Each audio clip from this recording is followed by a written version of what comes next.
Hey folks, welcome to Fantastic Fridays. Today we're talking about 4 issues of the Fantastic Four, 151 through to 154. It's going to be a lot of fun. These are pretty cool. These are pretty good issues. So we'll see how it goes. What do we got coming up? There's not a heck of a lot coming up this week. We're doing tomorrow. We're going to do Imperious Rex, which I might change the name. I might change it to History of Comics, just because no one knows what that means anyway. So I might change that around. And then Mondays is Earth's Mightiest Mondays, and I don't think I've got the I don't think I have the graphic for that yet. I've been super. Oh no, I do have the graphic. Let me see. Got my notes here. Yes, I do have the graphic. Okay, so this is Mondays with Whirlwind and The Stranger. Never talk to strangers. So you'll find out why on Monday. Okay. And so Imperious Rex, I might change the name, but that'll be tomorrow night, where we go through the history of comics. So we're into 1963. So 1963 is going to be tomorrow night. We're going to look at everything that's been released for Marvel and DC in 1963. I think are we in March? I don't remember the date, but it's all there. All right, let's thank the Super Friends. These are the channel members. So we thank them at the beginning of every stream. So thank you to Dan, Sean, Stephen, Brennan, Mark D, RR, Philip Story, Digger, Jim Quagnar, Just Joe, GT, and DJ. And we always thank Clobberin Times. He definitely be here for Friday nights because he loves the Fantastic Four, so we miss him. So you guys can put a CT in the chat. All right. So Sean, we started a little bit late. Sean was having some tech issues, so he may or may not be back. He may or may not be back. We'll see how it works, how it goes. But we do have Comix Asylum here, so let's bring him in. Well, hello, Mr. Fancy Pants. What's up? Hello. What's up? Hey. How's everything? We're good. How are you? Well, yeah. How's it going? How are you doing? I'm good. I'm kind of missing the fire alarm. Yeah, you want the don't say that. It'll happen then. Nah, I've said a lot of stuff that hasn't happened yet. So right. You're probably I will win the lottery. Oh wait, no, that. There we go. Right. So we'll say hello to everybody in just a second. I'm trying this background out, less character stuff all around, and just like Jack and the Four in the corner with just Fantastic Four. So we'll just, maybe I'll leave it at that for a bit. But I wanted to, I don't know how well you're going to see this, but I did a massive changing up of my room. It used to be way messier. So I bought those huge bins, and I've got 6 bins filled up with stuff. And that's not even all of it. Like that's just some of it. And it's much more cleaner. You could see everything more clearly. Wow. There's Beast right there on my, so you could see things a little bit more clear. Like you couldn't even tell what was on that shelf before. It was all just like, it was all completely messed up. You did a good job. Yeah. Oh, it was 2 days, and I'm sore and tired. But yeah, it was a big project. It's not done yet. Still lots to go. Joe Dog was here first. How's it going? What's up, our super friend RRCT. So RR really likes all your content and takes, because he was messaging me on one of my video. I think he messaged on one of the videos. What the hell where was that? Oh, that was on the Street Fighter talk. So he said, what did he say? Every time I see Comix Asylum, so that's Steve, because there's other people in Comix Asylum, but Steve in particular, he impresses me more as one of the most insightful guys on YouTube. He's a damn genius. Okay, he doesn't have my intense passion, which is a nice way to say it, or Sean's cynical but honest takedowns. Which is a nice way to say that too. It's a good mix. And thanks for the kind words. Really appreciate it. Yeah, so that was good. Yeah, I listen. You know what the thing is? I am intense, and because you've got to be. My family, we still do. We used to do like lunches every Sunday. We grew up tight, and everyone is European everyone's yelling to get their, like, it's not whether your point was correct, it's whether you yelled more. I had a famous argument with my aunt. She was a big Star Trek person. She kind of got me into Star Trek a little bit, but not fully, because it's like, if your parents are into something, you don't get into it. So anyways, she's so whatever.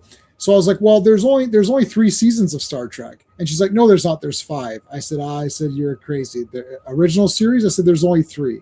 She's like, no, Jason, there's 5. I was like, I literally own them on DVD. Like, what are you talking about? There is only 3. No, it's 5. And it's like, I was like, okay, it's 5. She passed away maybe like 10 years ago now. But I came to realize after she had passed away, I understood what she meant. It was a 5-year mission. Right. Not seasons. And she said it was 5 years. And I think I interpreted that as 5 seasons. Like, no, there's only 3. So it wasn't very clear, but she won because she yelled longer, but no, there is only 3 seasons. So technically you're both right. Technically we're both right. I'll take that. Santa Claus killed Vietnam. Okay.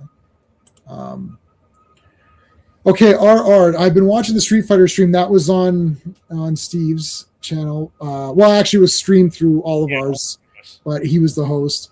Comix is a damn genius. Yes, well, yeah. And my wife's a genius. All right.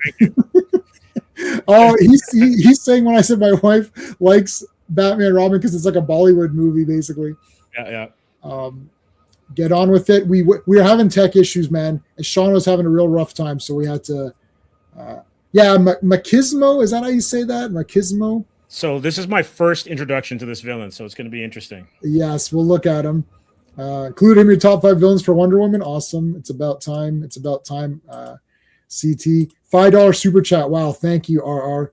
When Jay, Sean, and Comics stream together, it's like Kirk, Spock, McCoy. Yeah, I really like the 3 of us a lot, actually. It's a good dynamic. Yeah, and I was contemplating today, like, it's like, I mean, you have an open invitation for any stream we do, so if you just want to come in, vice versa, same. Like, I don't even care. Just you can see whatever I have and just say, oh, I'm coming for that one. All right, like, whatever. And vice versa, you guys are always welcome. Oh, thanks. Yeah, I like coming on and especially, and then it does really help because this whole linking us up together really broadens the audience too. For sure. So that's a StreamYard thing that is good. And that's like, it's one of the better things that they've got. So thank you, RR. What do I have for much appreciated? What do I have? How about Alexa Bliss? And how about it's covered a little bit, but there you go. Jennifer Connelly skating, which that's a great movie if you haven't seen Career Opportunities. Yeah. But it is a damn fine movie. Meanwhile, at the Hall of Justice, J-Man's fire alarm goes off for a robbery on the back credit card. Yeah. Remember the expiration date of Batman's credit card? Forever. Yeah. I love it. Tales of the Teen Titans 56. Nice. Those are classic ones, right? Yeah, I think that's when they had the deluxe version. And then I guess they were reprinting them later a little bit.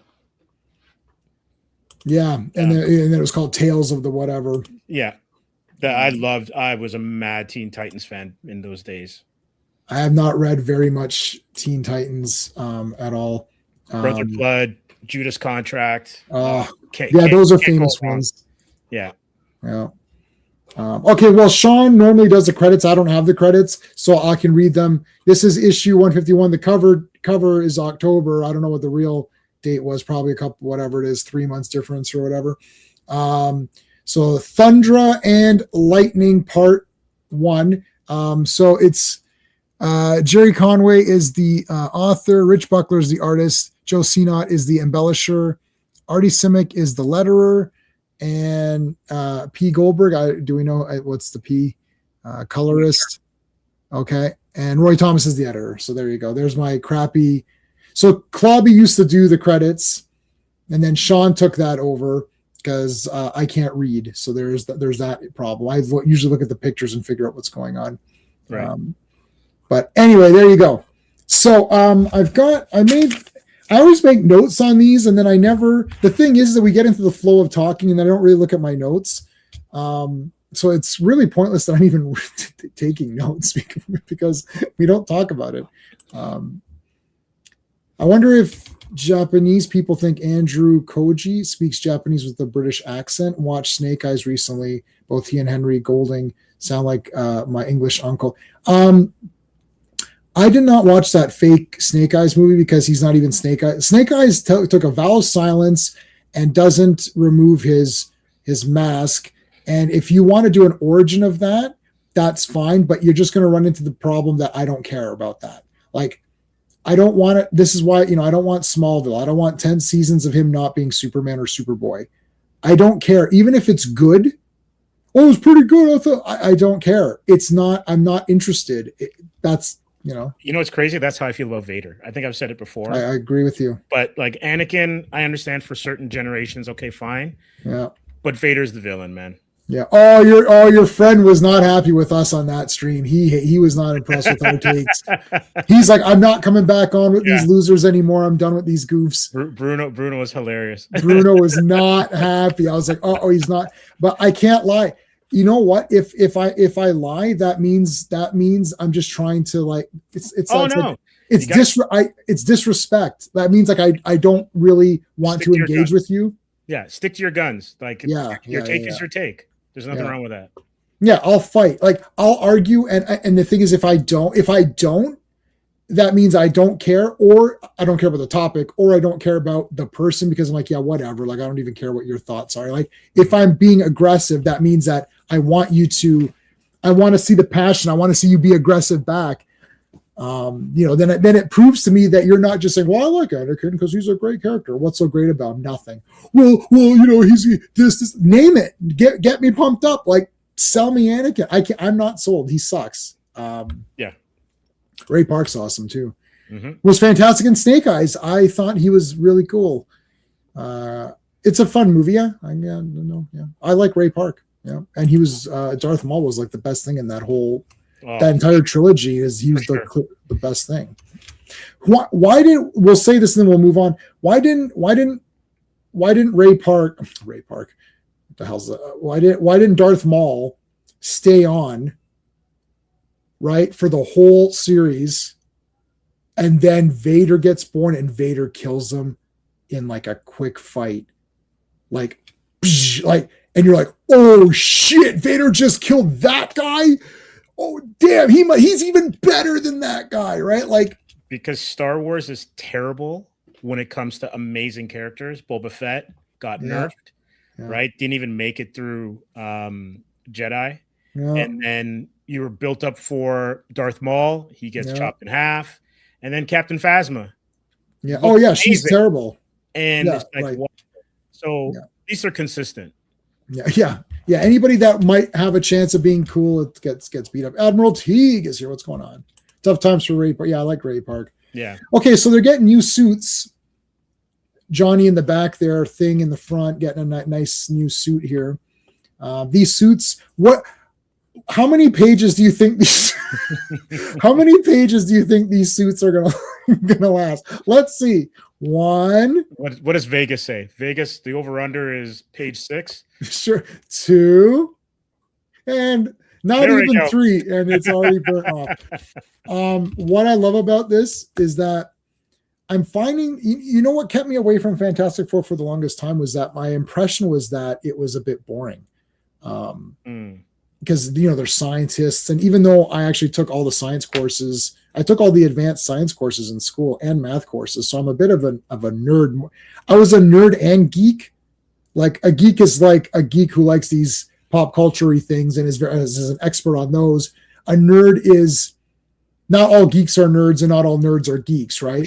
For sure. So I was actually a little bit like I was a bit both. Like my grades weren't that great in these advanced science courses. Like I'd get like a 65 or something or whatever, right? So like it's a pass, but still I was interested in it, and I like this stuff. So I would kind of go kind of back and forth or whatever. But I mean I always thought, oh, scientists, how is that going to be? But then they're fighting guys all the time, so it's pretty awesome.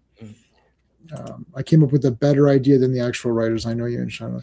You know, oh, I know. You know what's crazy though, J-Man, is that I remember watching whatever that first movie was. Phantom Menace. And what always bothered me was Obi-Wan, I know for Qui-Gon, getting rid of Maul was kind of like closure. Right. But I would have thought to help Anakin go off the rails even more would have been Kenobi slightly blinded by revenge and therefore not able to it's brilliant. teach Anakin as well as he could have. And that would have contributed to him going sideways as well. That's a brilliant idea, because then what you do is, so then Darth Maul gets killed in the second film at the end. And throughout that second film, Obi-Wan is supposed to be taking care of Anakin, but he's more focused on revenge, and he's getting his temper, losing his temper with the kid. And the kid, and then maybe the kid starts to get, it's like, listen, Anakin, he killed your master. He killed Qui-Gon. It's like, we've got to do something. And then maybe Anakin starts to be like, yeah, this is bullshit. Like, and he starts to turn. And that's why when later on, when Alec Guinness, like older Obi-Wan, says, oh, I thought I could train him as well, but I couldn't. Right. You know, that makes that make more sense. Because it gives also a humanity. It gives a humanity to the Jedis that I think are lost in the prequels. Yeah. Right. Yeah. Like everyone's really cardboard. They're so cold. Yeah. You know, and how do you have Samuel L. Jackson and he's so cold as Mace Windu? Like, you can be cool, but you don't have to be cool. I know. I mean, he was so, I know, I like Sam Jackson. He just said his lines. I think he was scared to do anything. I was a jock nerd. Oh, interesting. Played rugby. Yeah. Wrestling team. I could still read, write, and avoid eating crayons. That's good. Some crayons are good. The cherry ones are pretty good. Mastermind Revenge against Uncanny X-Men. Hey, Mohammed, how's it going? Awesome. That is awesome. When movie ranking falls around kills guys for being insured in Padme. Yeah. All right, so the clothes are torn off because there's trouble, and it's machismo. It's supposed to be like machismo or something. Machismo. The nuclear man. He's got one eye closed though. Yeah, I'm trying to think who he's modeled off of. I don't know. He's kind of neat though. Yeah, he feels like an Italian post-apocalyptic character. Kind of, with the weird buckles, the mid-thigh buckles. Yeah, those are great. I'm gonna bring that back. I'm gonna start wearing those. Get some kids' belts and wrap them around my leg, and be like, yeah, I got belts around my legs. There we go. There's Medusa. For half a second when I was reading this, I thought that guy was trying to comb her hair. I'm like, it does look like it, doesn't it? So what is this guy doing? Medusa, I want to talk to you. We get to see her though. This is the Medusa, right? With or is it? Yeah, this is Medusa, isn't it? Yeah, it is Medusa. So we get to see her without the mask a lot now.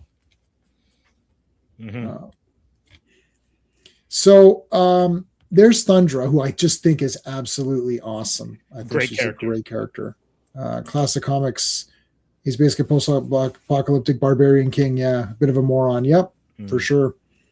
Tiga saying most everyone gives those wooden performances. Yeah, that's what he wants. Yeah. He will not permit any form of acting.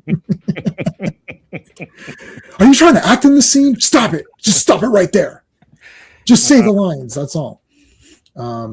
So this is a pretty interesting story. There's different dimensions. One dimensions is the female. It's weird because they say female aggressive and male aggressive. So the males are dominant in this one universe, and then in the other one, the females are dominant. But there's still males and females in those universes, which when the universes merge, what happens to those? Because now you're going to have super men and super women, and then you're going to have regular men and regular women. Are they going to become slaves? Because no superwoman is going to go with a regular man. So it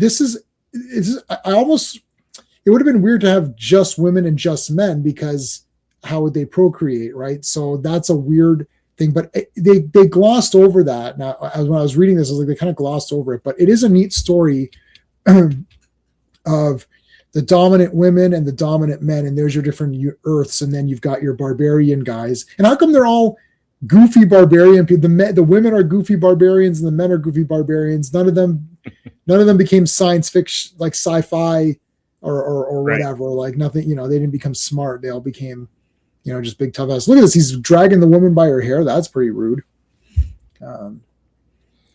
But anyways, so the men and women fight, and all the women have iron boobs, like Valkyrie. They all have the Valkyrie boobs or whatever. Stop acting. Cut. Padme, come over here. Natalie, you were acting just there. We need to retake that. George, I just thought in this scene I'd be a little bit upset. No, just say the dialogue. All right, continue again. Anakin, you're doing fantastic. Like, you've reached new levels of non-acting. It's absolutely perfect. It's great. Keep doing what you're doing. Natalie, you've got to, bring it back down to just a monotone dialogue. Oh, okay, perfect. Thanks. Okay. I remember in an interview, I might be misremembering, where Harrison Ford was like, "You can write this stuff, but you can't say it." Yeah, there is that. All right, enough making fun of Star Wars. It is fun to make fun of, but those first 3 movies are masterpieces. All right, so the idea was that Thundra was supposed to come to challenge the strongest male that she could find, to discourage the males from becoming more dominant in the future, and thus making that other universe or something. That's a weird plan. It's almost like she's from the future, and so this is like a John Connor kind of thing, but instead of eliminating John Connor, it's just eliminating the brutes within us. Yeah, they're femizons, so it's the femizons, and they're both from the future. So they're different. There's different futures at stake. There's the future where the women are the dominant, and there's the future where the men are dominant, but both of them become barbarians. Mm-hmm. The thigh belts are to stop his massive quads from tearing through his pants. You're right. No one has invented shorts. Less intensity, yeah. Harrison Long got some method acting latitude because he was mostly playing himself. Yeah, there you go. It's the Terminator plot a decade before Terminator. I like that he grabbed Human Torch and burnt his hand. Yeah. Like, just because you're a barbarian doesn't mean you can grab the Human Torch. That was a dumb move. A yearling. What is a yearling? That's interesting. Break your neck for that yearling. Oh, yeah, I just making fun of, I don't know, it's like calling him yellow or whatever. Or young or something. Yellow belly. I don't know. Oh, yeah, maybe there's that too. Bethune, I always like when there's a Bethune. Mm-hmm. That's always good.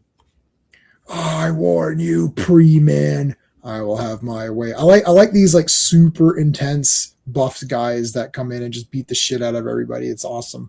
The hairy chest and everything is absolute 70s. Yeah. You need to have a hairy chest. Like we used to like The Rock, for example, the Michael Bay movie, The Rock. We used to call that a chest hair movie, where it was like everyone, like, it's just super macho. Like everyone's trying to show off their chest hair. Like, yeah, I got this and that. Anakin isn't a bad character. He's just horribly badly performed. Yeah, that's true. Put Daniel Day-Lewis in there. And Sandy gets in all the cracks. Yeah, I mean, have you seen The Room, Steve? That famously bad movie? The famously bad movie? No. It's so bad, though, they made a movie about how bad it was. Yeah. Now I saw The Room before it was popular. Like I'd seen it, and I was like, and then a few years later, like we're talking 5-6 years later, everyone's like, oh, this movie's so cheesy. I was like, what, The Room? I was like, I own that on DVD. The DVD that I own is like hundreds of dollars because now everybody discovered it, so I have it. Right. Anyway, I watched it a few times, but one of the famous scenes where he comes up and he's like, I did not hit her. I did not. Oh, hi, Mark. Right. So he comes up, he's like, I did not hit her. It's a lie. It's bullshit. I did not hit her. I did not. And then he's like, oh, hi, Mark. So hold on a second. Sean's back. There we go. Are your tech issues okay? Because I know you had some tech issues, so you couldn't make it. They're okay now. Yeah. Good. All right. Good. Internet's back up and running. Yes. All right. God forbid anyone answer the phone, but hey. Yeah. Yeah. Okay. So, anyways, we were talking about. You missed the Star Wars talk. It started early today. It was like 2 minutes in. God, what brought that on? I don't remember, but I'm sure it's probably my fault. I don't Darth know. Maul. It was something to do with Darth Maul. Yeah. It can only be attributable to human error. That's as Hal would say. Oh. So no, the point is that like so Anakin isn't a bad character. He's just Bob Odenkirk redid the room scene with the exact dialogue and did it pretty damn good. Yeah, so he's fantastic. It's just to show it's acting, yeah. It's acting and how you present the material and whatever, right? So anyway, have you seen, not to go too far left, yeah. Have you seen the one clip where all these British actors get up and go to be or not to be? That is the question. And they all deliver it a different way. So it's like Benedict Cumberbatch, Sir Patrick Stewart. It is amazing.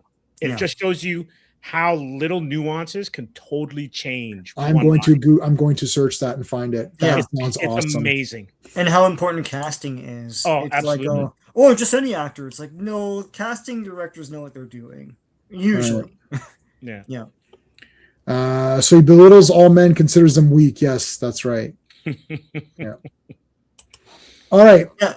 I would ask why this character isn't around now, but he's so on the nose. Like he's literally called Machismo, but it's Machismo, and then femizons or whatever, like femizons, the fembots or whatever. Yeah, femizon, and the pain is gone.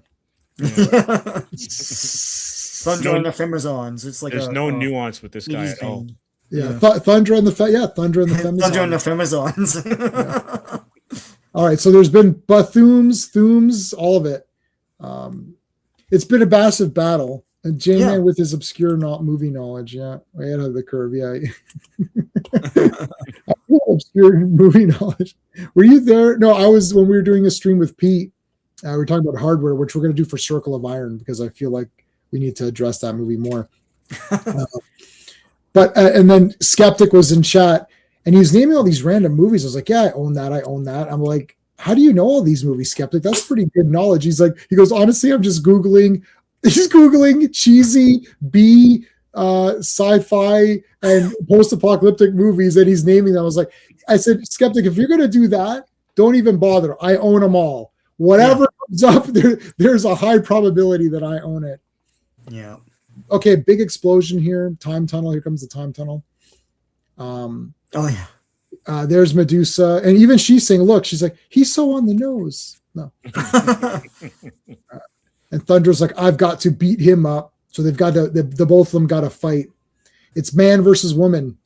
Just go back to it because it's really interesting to actually get into why she runs into Thing as opposed to Thor or Hulk. Yeah.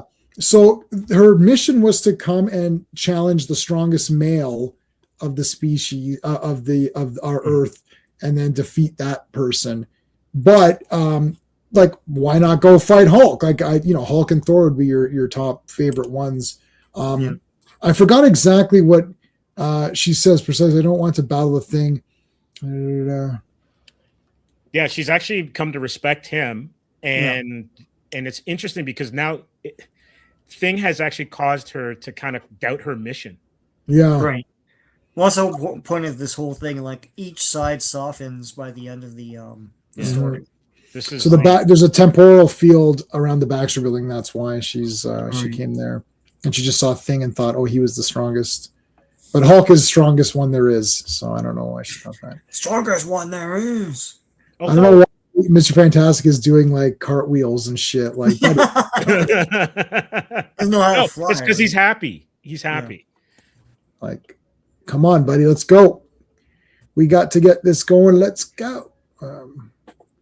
What's going on here? Yeah. So you're Mr. Fantastic, eh? Well, I just beat the shit out of your two friends. Now I'm going to beat the shit out of you. Kapow. Oh, man. He looks like Thor from Rock and Roll Nightmare. You're right. Canada's own Thor. John Michael Thor, who I met. Thor, John Michael Thor's the man. Yeah. He's a man right there. No, he did you ever see Rock and Roll Nightmare? There's an obscure one for you.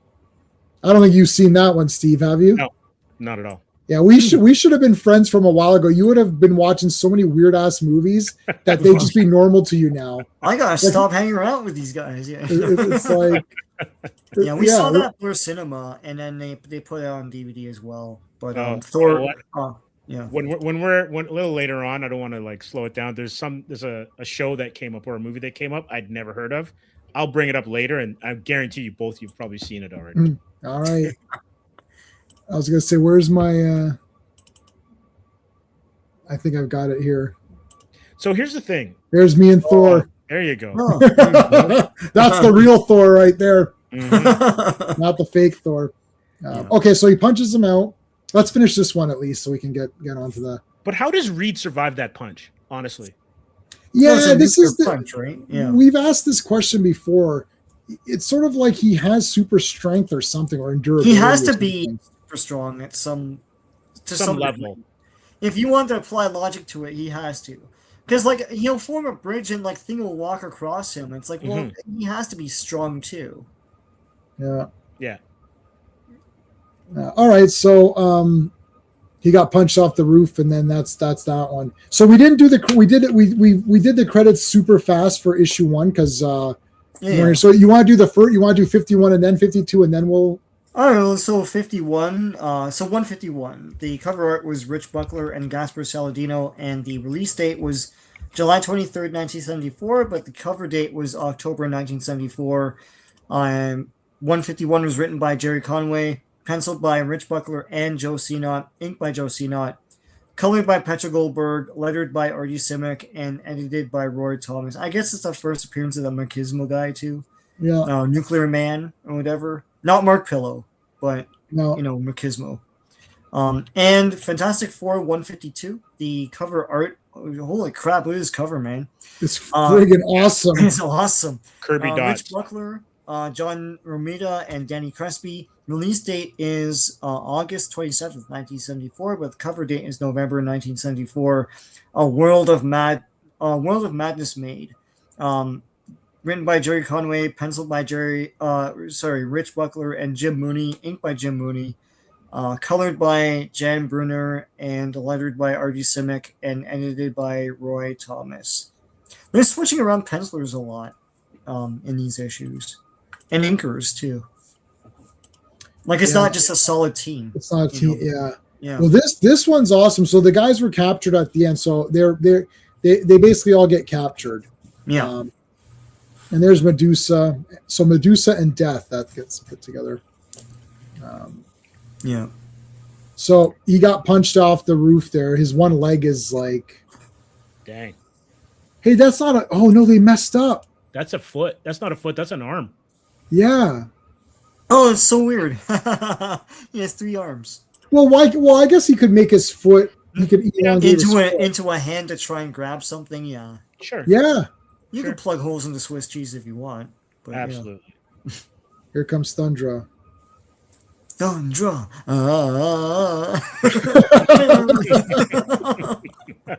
Thunderstruck. How about Thundra? Thundercats. Oh. Yeah, there's that too. Yeah. Okay. So there's Medusa in her civilian outfit. Yeah. She's looking pretty good in this civilian outfit. Yeah.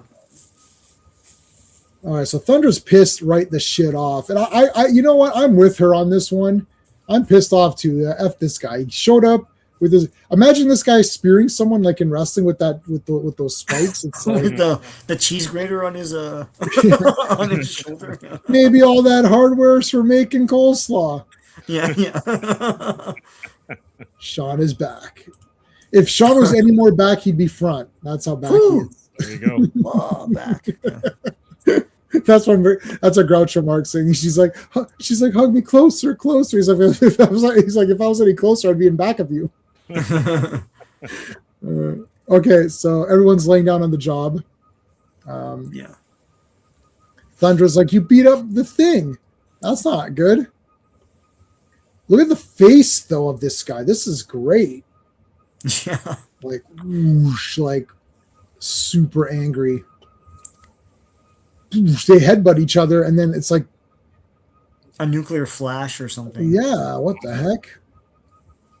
No radiation or anything though, but sure. I think Thundra's. Who do you guys like better? Chat. Who does the chat like better, Machismo or the Femizon Thundra? Let us know. Let us know who you like better. Oh wow, look at that. They became Kirby Crackle. Mm-hmm. So they literally like poofed.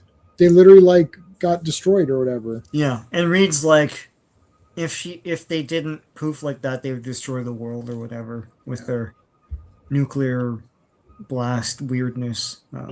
They cross the streams.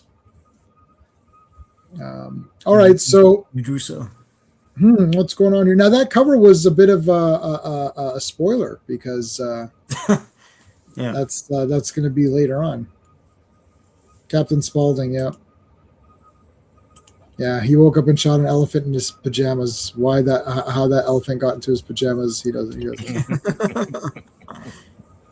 So she All right. recaps their big weird origin story. I'm from the future in another reality, and it's all women, and these other guys are all men, and yeah. Yeah, and the other ones are all men. And like, what does she have here? What is this? Is that It's the baby, right? No. Oh, that's the baby. But where's the? It just looks weird. No, I don't know what the hell is that. Looks like some sort of device. Yeah. Oh, maybe it is. Listen, Sue, I'm working on a Kirby machine. I'm doing science. Yes. I'm going up to the cabin to do science. That's like the best. That's your favorite part in that movie. And then I have risen. No, that is the best part, though. Yeah. Cadavra or something. Yeah, the lost skeleton of Cadavra. Yeah. And it's like, I have risen, and it's like you can see like the wires and they're shaking, and the guy lifts the skeleton. It's like, it doesn't even go up all the way. It's like, it doesn't even go up. Yeah. Yeah, they couldn't get it to go up all the way.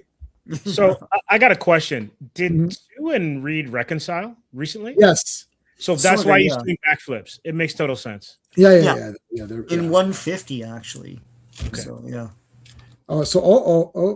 You're doing a good job. Yeah. So wait a minute. You're going for Machismo? Oh, it would have made him a legend among men. Yeah, I guess so. No way. Thundra's Thundra's the man. Like she's the sheriff. Thundra's the man or whatever. Mm-hmm. Yes, so we're back together for those who didn't know. The final hour approaches. Reed, what the hell's going on?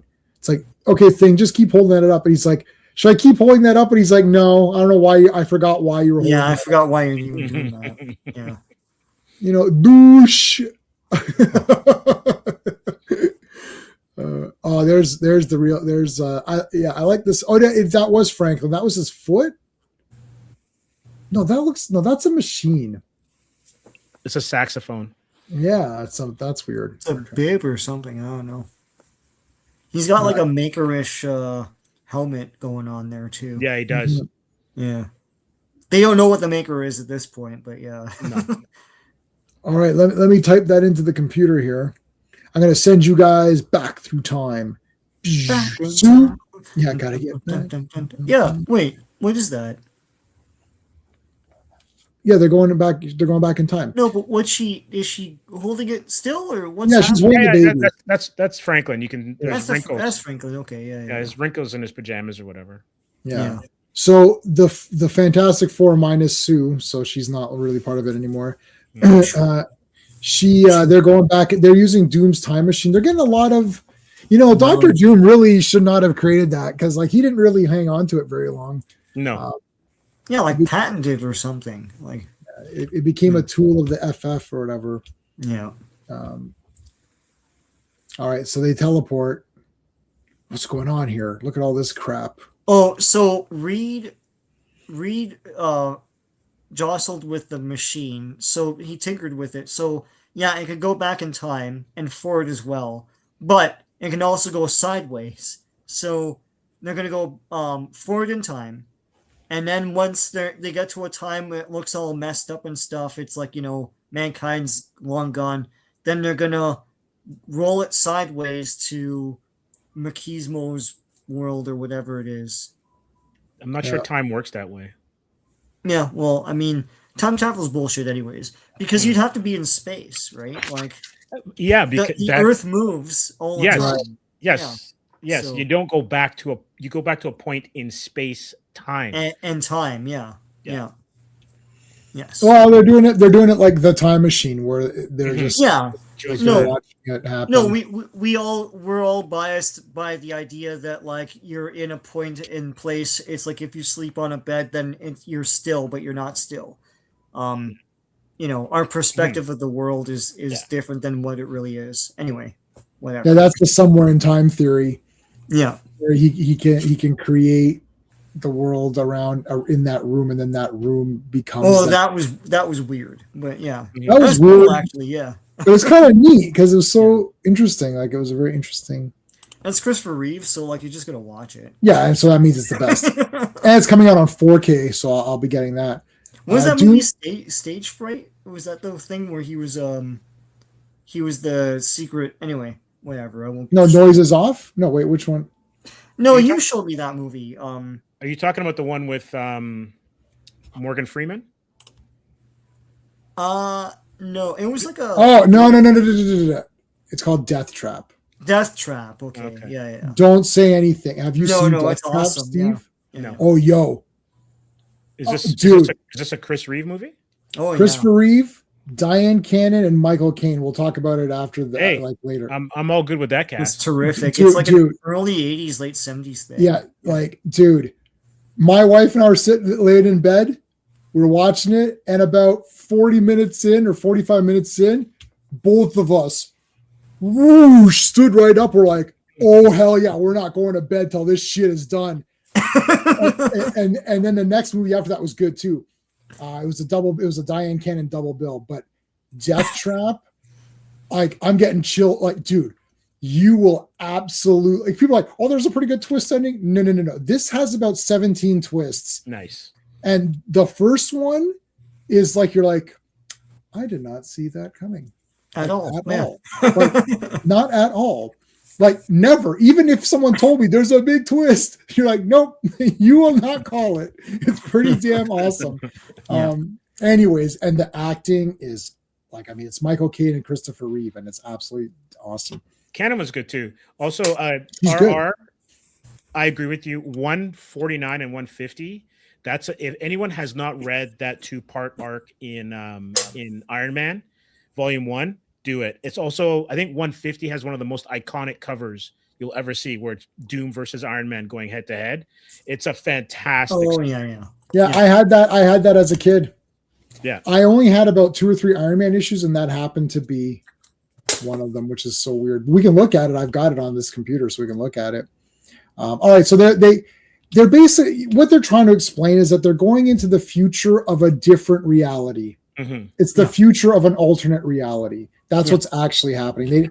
I guess the terminology of how to explain that, like, you know, you watch some of these old Twilight Zone episodes, or like the way that Rod would explain it. It's not like he could explain it much easier now.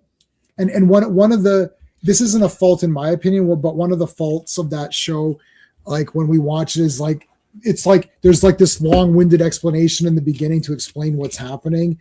And it sort of takes, so my wife is kind of like, oh, this took me out of the story a little bit. I was like, I know, but this is airing at a time where people don't know what the hell's happening. They're probably like, what? Like, what is happening? What is this? You know what I mean? So he has to explain it. That's why he literally is explaining it to people. Anyway. Also a bit of the stage tradition too, right? Where like there was a lot of exposition on stage, yeah. Right? Yeah. So yeah. All right, so they're showing the battles here of all of the guys or whatever. Yeah. And again, they're trying to mimic Kirby in the way they're doing this. You saw the Kirby battle earlier. Yeah. Big super punch.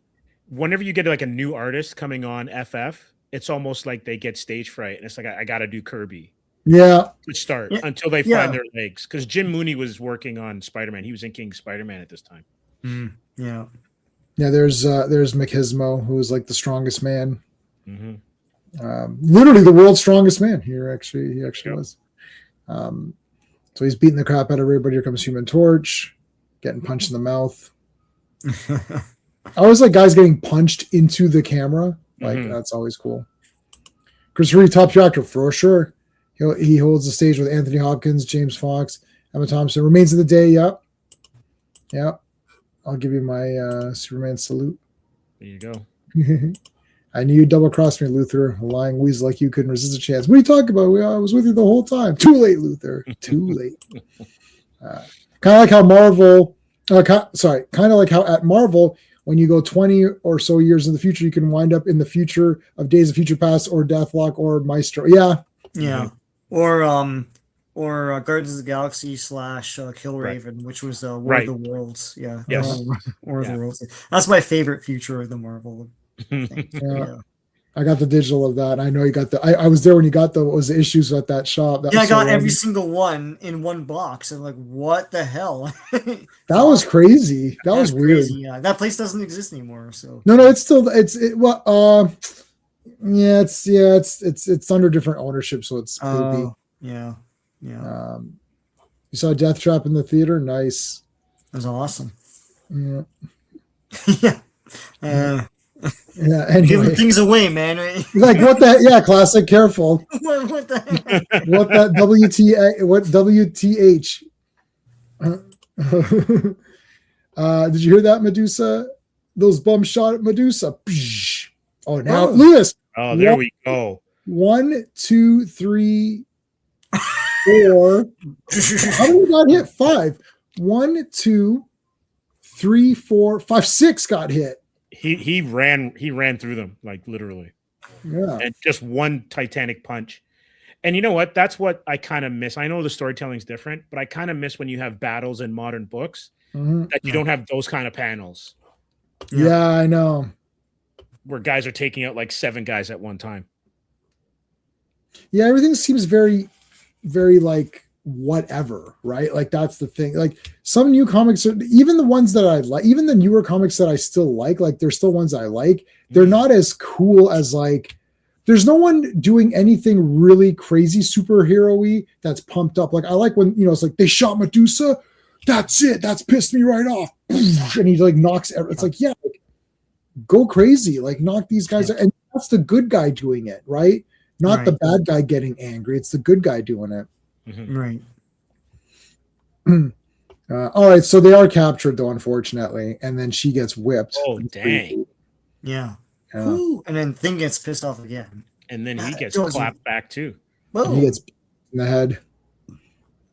That is that's the strangest sound effect I've seen ever. I think. Yeah, black. It's like come up with weird. Yeah. It's like okay, I guess. Fair enough. Well, he's gonna be blacked out. Yeah, maybe that's it. Well, they took the C out, Yeah, block. That was Ebonics before Ebonics, man.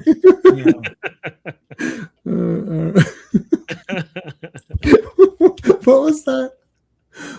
What the hell was that? Was that Key and Peele or whatever?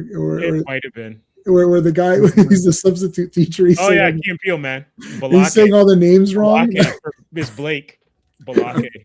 Yeah, Balake. And Aaron. Oh my God. That is Aaron. One of the best skits of all time.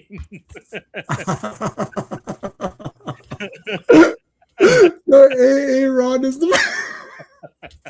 Do I have an Aaron? Yeah, but Blake or whatever. What the hell? Blake. You mean Blake? Guys, you mean Blake? Have you seen this, Sean, or no? I haven't seen that one. Oh my God. Oh my You haven't seen it? It's the greatest thing. It's so good.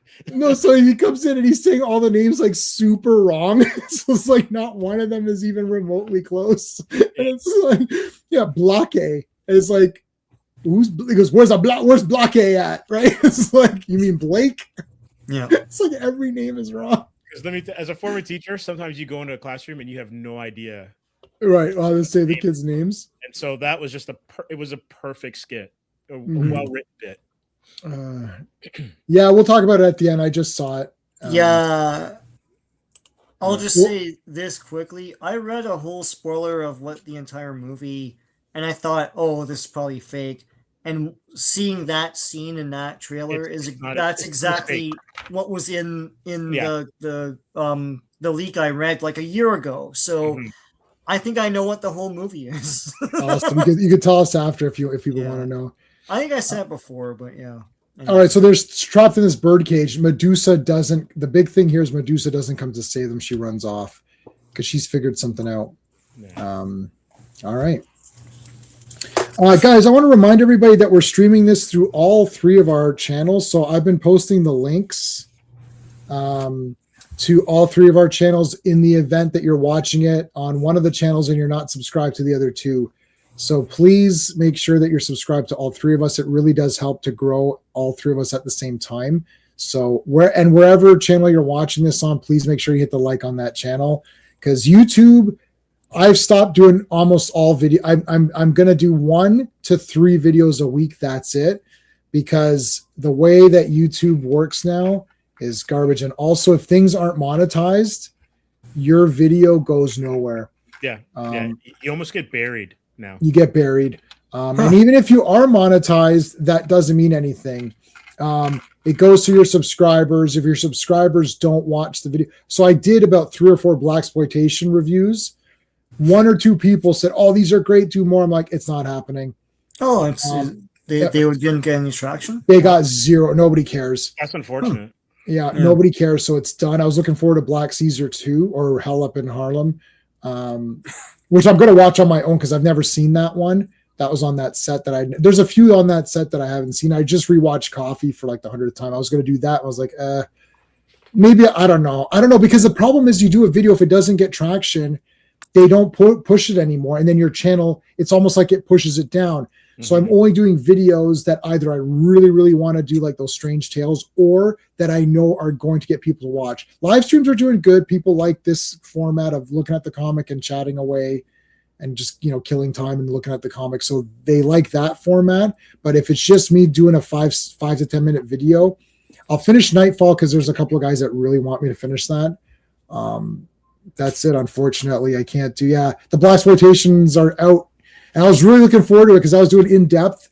I have like a book as well on it, like that I had from like 2010 or something. So I pulled that book out and I was reading what they said about each movie to kind of see where it stood. Because I don't really know the history of anything. I'm just watching the movies for fun and be like, yeah, that's a cool movie. Like I don't know what people thought. Like everyone hates Sheba Baby because it's literally like a PG-13 Pam Grier movie. They're like, what the shit is that? Yeah. It's like there's no violence or nudity or gore or any kind of outrageousness. So they're like, this is, I thought it was okay. Like I thought it was all right. Like it wasn't the best or anything. But anyways, Sean, you want to do the credits? Sorry for this one. Sure. So Fantastic Four number 153. The cover art is by Gil Kane, John Romita, and Frank Giacoa. Release date is September 24th, 1974, but the cover date is December 1974. Worlds in Collision, written by Tony Isabella, penciled by Rich Buckler, inked by Joe Sinnott, colored by Petra Goldberg, lettered by Joe Rosen, and edited by Roy Thomas. I always associate Tony Isabella with DC, but that's just my ignorance. Yeah. I'll look into what you're saying, Admiral. Yeah. So remember, J-Man, when we were setting up for one of the ones that were going through my channel? Yeah, and I saw it was 2. I've seen people do that. It's 2 things at once. I can't see because I'm sharing the comic. It wasn't too bad for if you do it. If I'm not the host, it doesn't bother me. But when I am and I'm doing this, because that landscape thing, I cannot see anything. Like this screen because it's adding the next screen, and then you can remove that. But then the other thing is that all of my like little like links and stuff are so small I can't see anything. Oh, you know what I do sometimes is if it's on another like screen, I'll pull that screen out and just leave it in front. That's so I can sort of see the StreamYard screen, and then I'll scroll on whichever one. That's so I can at least see where I'm scrolling. Right. Okay. Yeah. Right. Yeah. So you just have it adjacent. a little bit or a little I, askew. I know you could turn it off, but I don't know. But all my bumpers and everything, all my icons and thumbnails get both versions, and I can't even see what I'm clicking.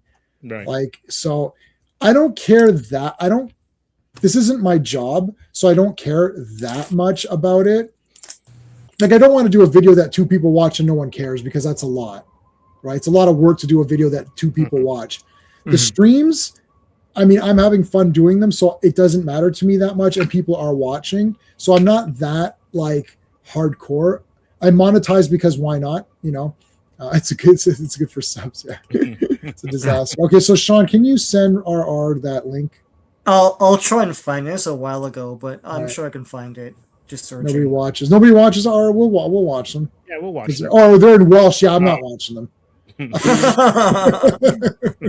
Yeah, that's like not happening. All right, look at this. Awesome. This is the real thing, right? Like, this is like perfect thing here. What, Medusa didn't let us go? What, or didn't save us? That bitch. It's like, yeah, we can save ourselves. I love the dynamic between Reed and Ben here. Oh, they've touched each other so many times here. It's like, Yeah.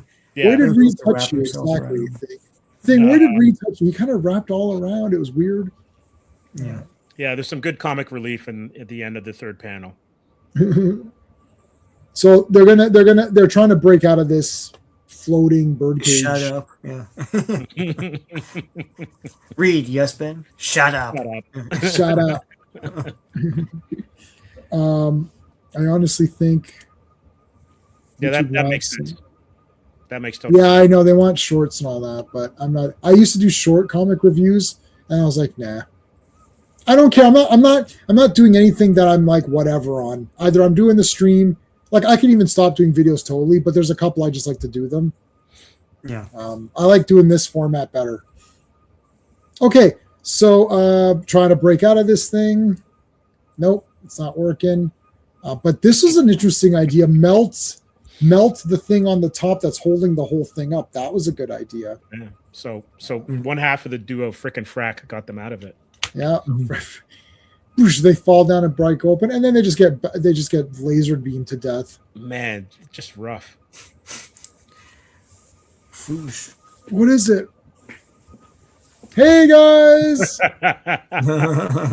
I'm the king.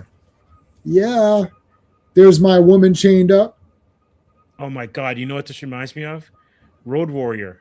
Yeah. That guy in the background. Is, It's a lot of Road Warrior. That's right. Yeah, and the guy was tied up. The guy tied up in the front. Yeah, the humongous rules the wasteland. Mm-hmm. The Ayatollah of rock and roll. Yeah, that was awesome. Reed, he's flipped his lid. Reed goes for the stretch punch. Oh, but no, doesn't make it. Ooh, look, he's like, yeah, now I got my woman here. Look at her looking over. She's like, screw you. I love it.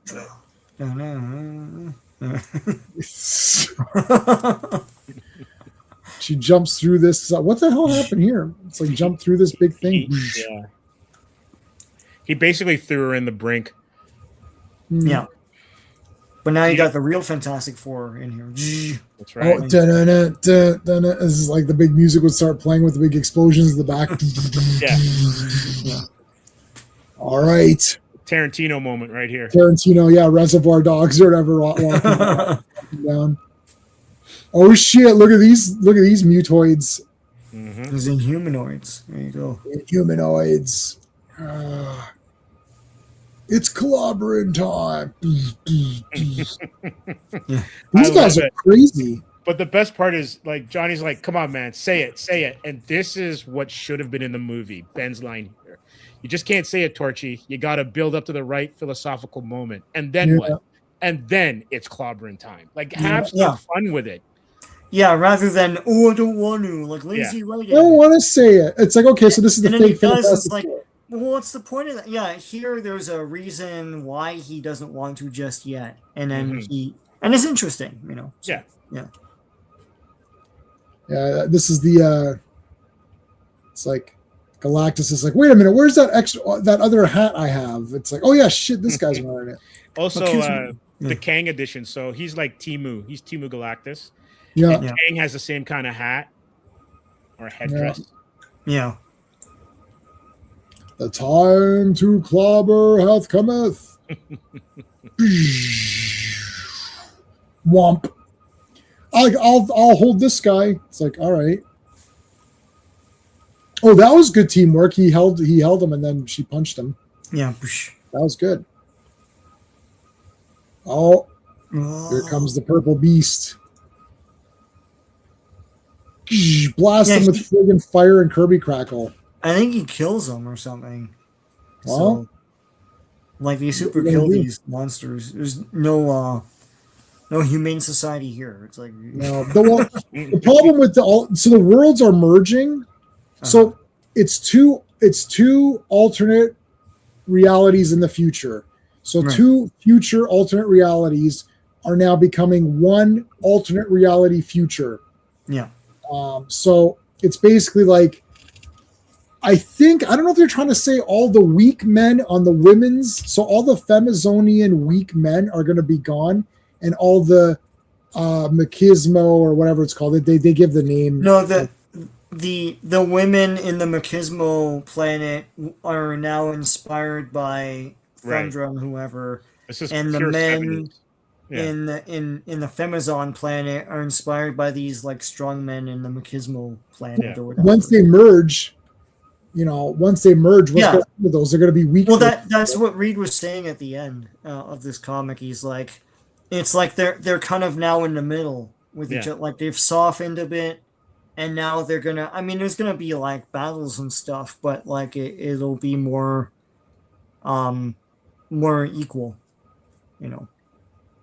It's all about equality. Battle of the Sexes, which was huge back in the 70s. Right. Yeah. Yeah. So the moral of the story is punch a woman. How's Johnny alive? For real? I know, slump. I mean, Johnny's dead. Yeah, you're right. Johnny's dead. This is great. Look at this. Oh my God. Wow. Look at this craziness. This guy punched the entire cast. It's like Fantastic Four. Let me just punch them all at the same time. Yeah. So they all got punched. The friggin' Reed got punched into the like, whoa, like too close. All right, so they're all knocked down, but here comes the women. And the women just got punched. Wow. Yeah, they got I told you he believes in equality. Punch a woman, it's all equal. It's like, I'm an equal opportunity ass kicker. It's like things like, okay, you've punched women, like, so that's not cool. Yeah, you're wearing belts on your thighs, so that's weird. Yeah, it's like, overall, I'm not really impressed with you. He's wearing like big Quaker belts. It's like these Quaker Oats things that you put on the hat or whatever. You're right. Like Santa belts. Like, I found these Santa belts, and put them around my leg, make a new fashion statement. Yeah, I told you I'm bringing that back. I'm bringing that in big time. Wear Santa belts around your leg. It's like July and you're walking around. It's like, what's going on? Yeah, I'm gonna do that. Let's do it. Let's bring it back. Then people we still have to bring powdered wigs back. Yeah, no, I don't want those back. I'm not a fan of those. With the wooden teeth or whatever the hell that was. No, I don't like any of that. Get all gummy, Anyway. All right, Medusa just whacked out all these guys, so that was pretty good. Flame on! Da-da-da. Oh yeah, whammo! There you go. Whammo. Yeah, Battle of the Network Stars. Yep. Adrian Barbeau and Linda Carter both had just. Oh my God! I gotta go. Yes, Linda Carter. Her swimming outfit is fantastic. Oh, I saw that on the Linda Carter thing. Yeah, I know. Yeah. Okay, so I'm gonna look that up. The Linda. Like when they do the tug of war, it's like the most tug of war ever. It's like, like why is Hervé Villachez on his team. What was the other thing I was supposed to watch after this? Steve, you mentioned something. Oh, British actors doing To Be or Not to Be. Yes, It's on YouTube somewhere. Brit, Shakespeare, right? Yeah. So apparently, Machismo had that whatever ray it was or whatever that satellite. Thing was. That's what was giving him his advantage over everybody else. And once he nuked that, it's all bets are off. What they call it? It's a Mopey ray, basically. Domina ray. The what? Domina ray is what I wrote. Domina ray. So it dominates you, but you turn into a Mopey Mo. No. Yeah, so they it turns you into it turns you into a regular person. It's like I don't know if I care about this. Yeah, he wore an old school wig and robe when past the bar and was sworn as lawyer. It looked pretty silly. Yeah. They have to do that. Mm-hmm. Angry gamer in the Canadian court system. They still have the have the wigs. Yeah. The robes for sure.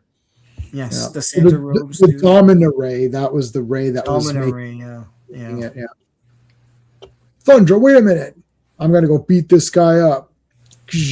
And then Thing and Thundra killed him. Yeah, they kill him. He exploded because he was nuclear. Yeah. By the sisterhood. Yeah, I don't think these guys know what nuclear bombs are, because it's like it doesn't casually blow up in front of you, right? or be that localized, right? Yeah. God, it's the whole point of that bomb. Anyway, now Medusa was not affected by that ray, though. No, because she's inhuman. Yeah, she's an inhumanoid. Inhumanoids, yeah. Now the men and women can make love with each other and not war. Oh, what's that Sean Connery movie? Is it Zardoz or whatever? Zardoz, yeah. This character looks like him. He definitely does, and I love that movie. We're doing that on Circle of Iron for sure. That's already on the docket. That's already on my spreadsheet. I don't think it's a cheese movie. I think it's legitimately good. Oh yeah, that's totally a Circle of Iron movie. Absolutely. Yeah, it's a Circle of Iron movie for sure. Yeah. Yeah, I want you to explain everything, Jamie. Okay, I'm gonna friggin' do it. The talking backwards and the juxtaposition of the water and all that weird. I'm gonna explain it all. And the guy, they go into whatever sleep. I won't go into sleep with you, like level 5 sleep or something like that. No, I refuse. Yeah, I'm gonna explain it all, Sean. I'm gonna watch it tonight, man. It's awful. I'm gonna listen. I've got the novelization as well, which oh my god, I have the novelization, and I have stills from it.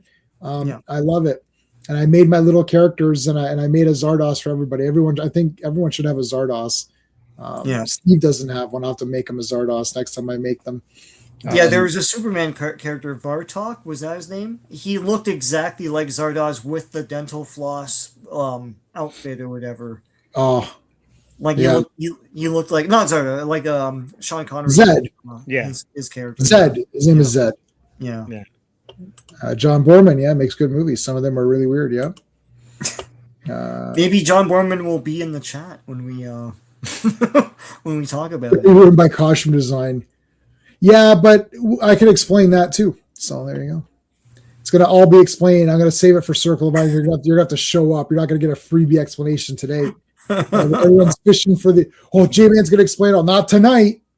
You got to wait until I say I'm in charge of when it's explained. It's going to be Zardoz will go viral. It's like, why does this have like 2,000 views? That's viral for me. Yeah. That's like average for anyone. Yeah, it's average for everyone else. I know. When my things go 1,000, I'm like, I don't know what I did, but congratulations. I had one video that had 14,000, and I had to take it down. So. To get monetized. Monetized, yeah. That's unfortunate. So that nobody could watch any of my videos after that. So what happened? We killed him, and we're pretty okay with that. We're pretty fine. We're fine with that. So I'll kiss you, and we're good. Yay! He. Why, Benjamin? It's hard to tell in that orange lumpy skin of yours. I do believe. Don't say it. I'm warning you. Don't say it. It's like. Yeah, so she's smitten with them, but then there's some like just hand waving explanation next issue about why she's not there anymore. Like she walks away upset because he mentioned Alicia. Alicia. Yeah. Yeah, he likes Alicia. Yeah, Ben's got a thing for those strawberry blonde. Right. Yeah. Now we're gonna do this in order because I have the Strange Tales issue and I've read the Strange Tales issue. So we will cut into the Strange Tale issue and come back. So you could do the credits for this one and then okay, Fantastic Four 153. What the fuck? The cover art. No, sorry, it was 154, right? This is 154. Yeah, 154. The cover art's Gil Kane. The release date is October 24th, 1974 for this comic. And cover date is January 1975. Editor-in-chief is Marv Wolfman. The Man in the Mystery Mask, written by Stan Lee and Len Wein, penciled by Dick Ayers and Will Robert Brown, inked by Paul Rainman, Frank Giacoa, Mike Esposito, colored by Glennis Wein, lettered by Artie Simic, and edited by Roy Thomas. Yeah, I mean, they're talking about that. It's not even a full comic, and it has like a million colorists or whatever. I don't know what's going on there, but yeah. I think a lot of these books, when they were trying to figure out what the next team would have been, were probably bullpen books, just so they'd get done on time. So had many hands or whatever space in their schedule, and I'm sure there's a lot of uncredited people working on these. Right. Yeah. Like Bill Finger. No. The Man in the Mystery Mask. So this guy attacks them with his. Now, there's going to be two. Are people going to Google this and spoil this? Okay, chat. There's two mystery villains in this green costume. One of them will be in Strange Tales, and one of them will be revealed at the end of this issue. So you're picking two unique characters. They're both males. So pick two unique male characters who you think this villain is, because it's going to be revealed at the end. So there's two of them. There's one in Strange Tales, and then someone adopts that villain's outfit for this. So let me know what your thoughts are.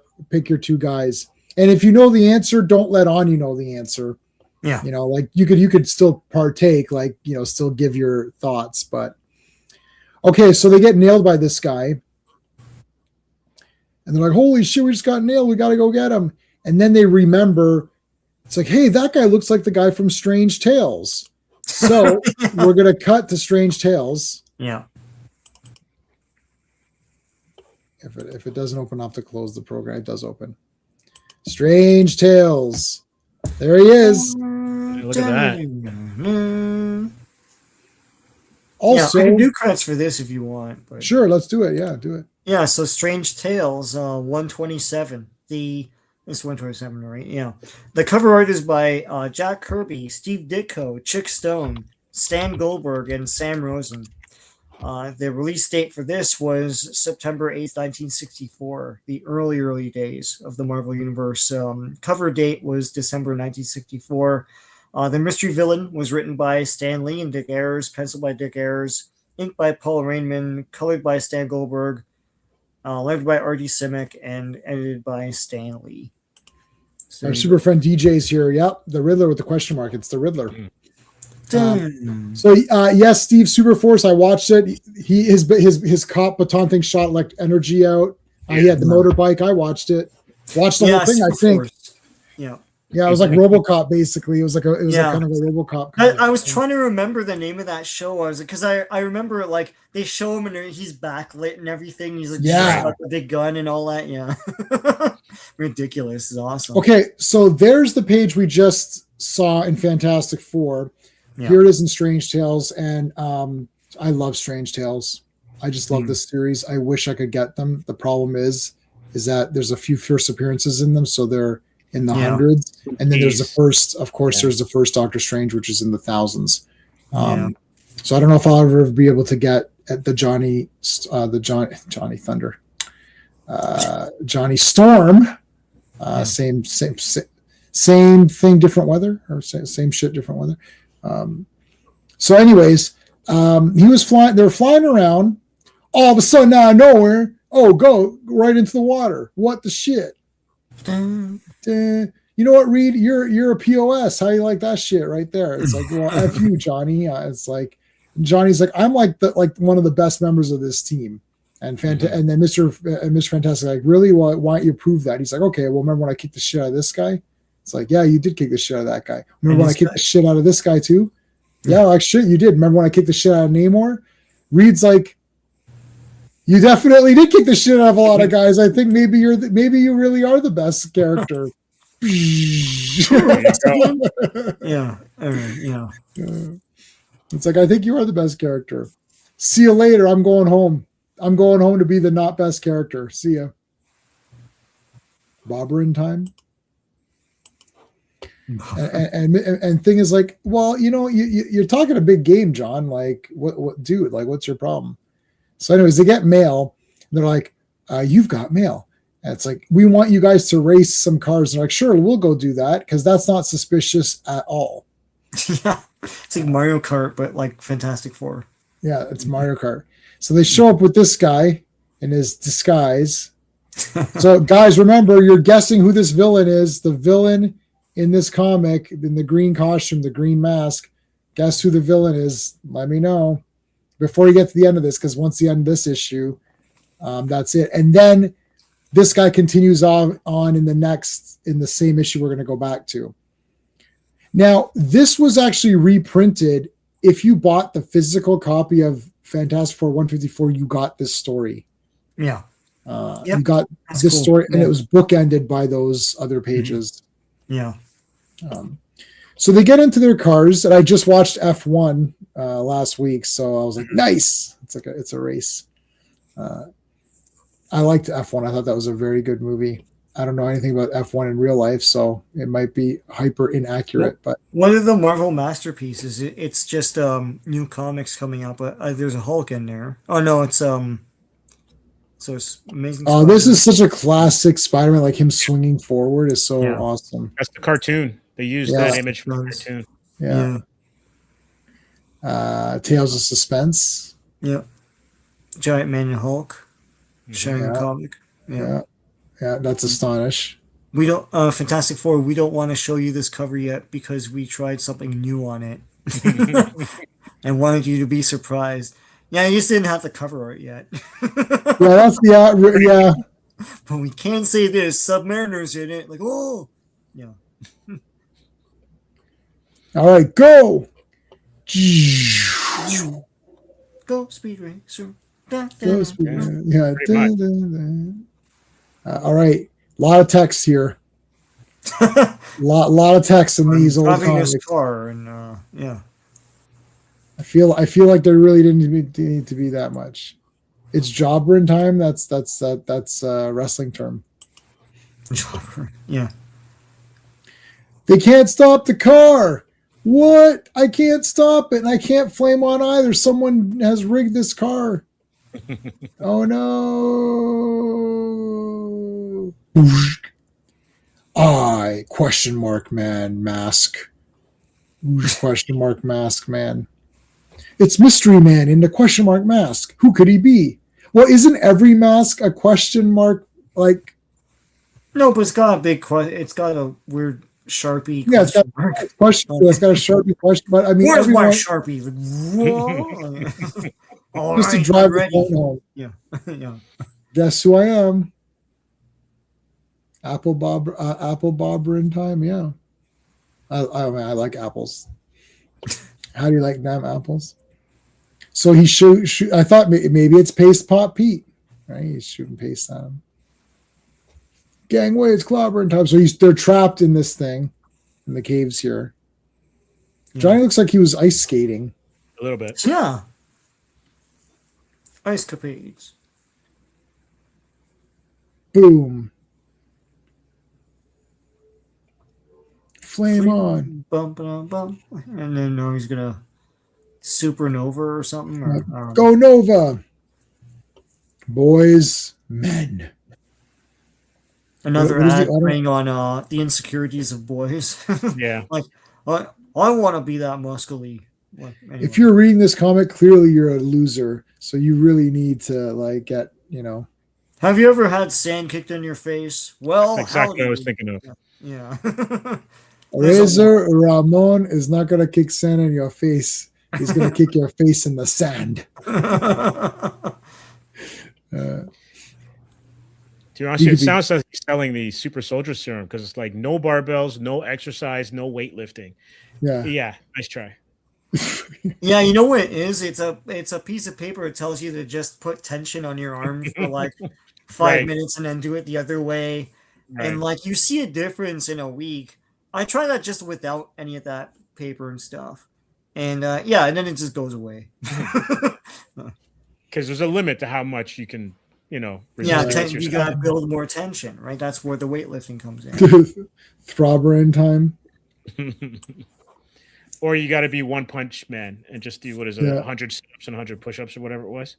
Yeah, that was awesome. And he's like, "What?" He goes, "That's not even a regular regimented workout." And the guy's like so pissed off or whatever. His partner. That was fun. Too good. He's like, "But you really have to try to do those 100 push-ups." Like, that's not anything. The flame cage. Whoosh. It's like, nope. All right. Try to flame cage the guy. He gets out of it. I'm back. What? How did you hear this guy? I'll be a monkey's uncle. I don't even understand. Like, that was always a weird thing to me. Yeah, I don't think anyone says that anymore. It's like, all right. How are we going to defeat this guy? I know. We'll point at this boulder. It's like, there you go. So, oh my God, surprise! It was Reed Richards. He was Question Mark Man. It's like, I could defeat the both of you, so I'm the leader. Like, oh. I thought this was kind of awesome. Isn't it out of character? Why are they bickering over who the leader is? Just because Johnny Storm is just young and impetuous or something? Or like, it's they needed an issue. It's very Mort Weisinger. Like, I know it's not. It's Stan Lee and Dick Ayers, but it's very Morty. Very DC, Yeah. It's like, who's this villain? And it's like Mystery or whatever. It's like... Yeah, I remember Surprise and Mystery. Surprise and Mystery. That's it was Surprise and Miss Tree or whatever because it was a girl. Yeah. Good old DC. And it was, and you're just like, man, it's awesome, but it's cheeseball. Yeah, but DJ, hold on a second. So that was the villain here. Yeah. But now we're gonna cut back to Fantastic Four, back to our regularly scheduled Fantastic Four. Dun. So that was this one. Sometimes it doesn't like to open when it doesn't like it. You can only do like 2 comics before it gets all confused. Oh my God. The future. Yeah. In the year 2000 or now, and he still did that like 5 years after the year 2000, like in the year 2000. Yeah, I like that though. That's funny. That makes it funnier. Like it's like we're already past it. All right, so so in between here is what we just showed you. Yeah. Okay, so it was Mr. Fantastic, but it's not Mr. Fantastic more because he's right there. Yeah. Screech. The cosmic bathtub. There he is again, Question Mark Man. I am Question Mark Man. Before we continue with this issue, Sean, what have you got going on your channel? I wanna say it before we finish. Well, yeah. So tomorrow we're going to be doing Imperious Rex. J-Man and I streaming, and whoever else wants to come in.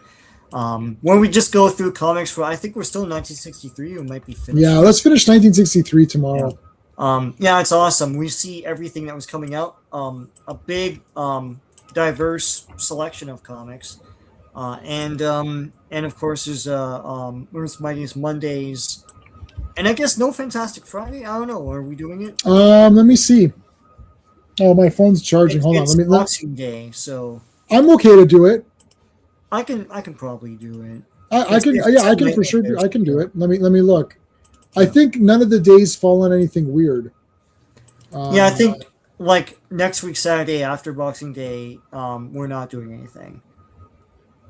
There's one Saturday. What's the? Hold on. There's one. 27th is. Oh, that's because my family's coming over. Yeah. My sister-in-law and stuff. So like my wife's family. So yeah. Yeah. You know, it's just that when's the next Transformers? I know, but we're gonna do it. We're doing it. Yeah. We got to do the comics, but we want to. I want to finish up the comics before we do Beast Wars. Yeah. Okay. Transformers is I cleaned up my room. I have 6 huge Home Depot bins filled with stuff. And then I've got probably 10 file boxes of stuff to sell. Yeah. And that's only round 1. And then I've got another 4 boxes of I've got about 7 boxes of duplicate DVDs that I bought on Blu-ray. And then I've got 4 file boxes of duplicate Doctor Who DVDs. Mm-hmm. And then I still have 2 more boxes of Star Wars file boxes. I filled an entire massive bin with just Star Wars. So I've got more Star Wars. Mm-hmm. And then and all that doesn't include any He-Man stuff, because He-Man stuff and Conan is an entire full sliding door closet to the very top where I can't even fit another action figure. I can't fit another action figure inside. That's impressive. It's absolute. I'm gonna take a photo of the bins. I'm still going.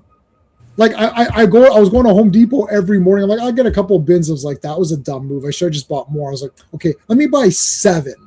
That's gonna be no. I've already filled 6 in 2 days, but this room is way cleared up. So, but I'm not selling anything Transformers.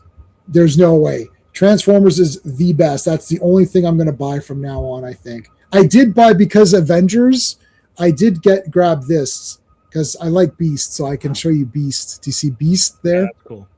Huh. Yeah. That was only $40. Huh.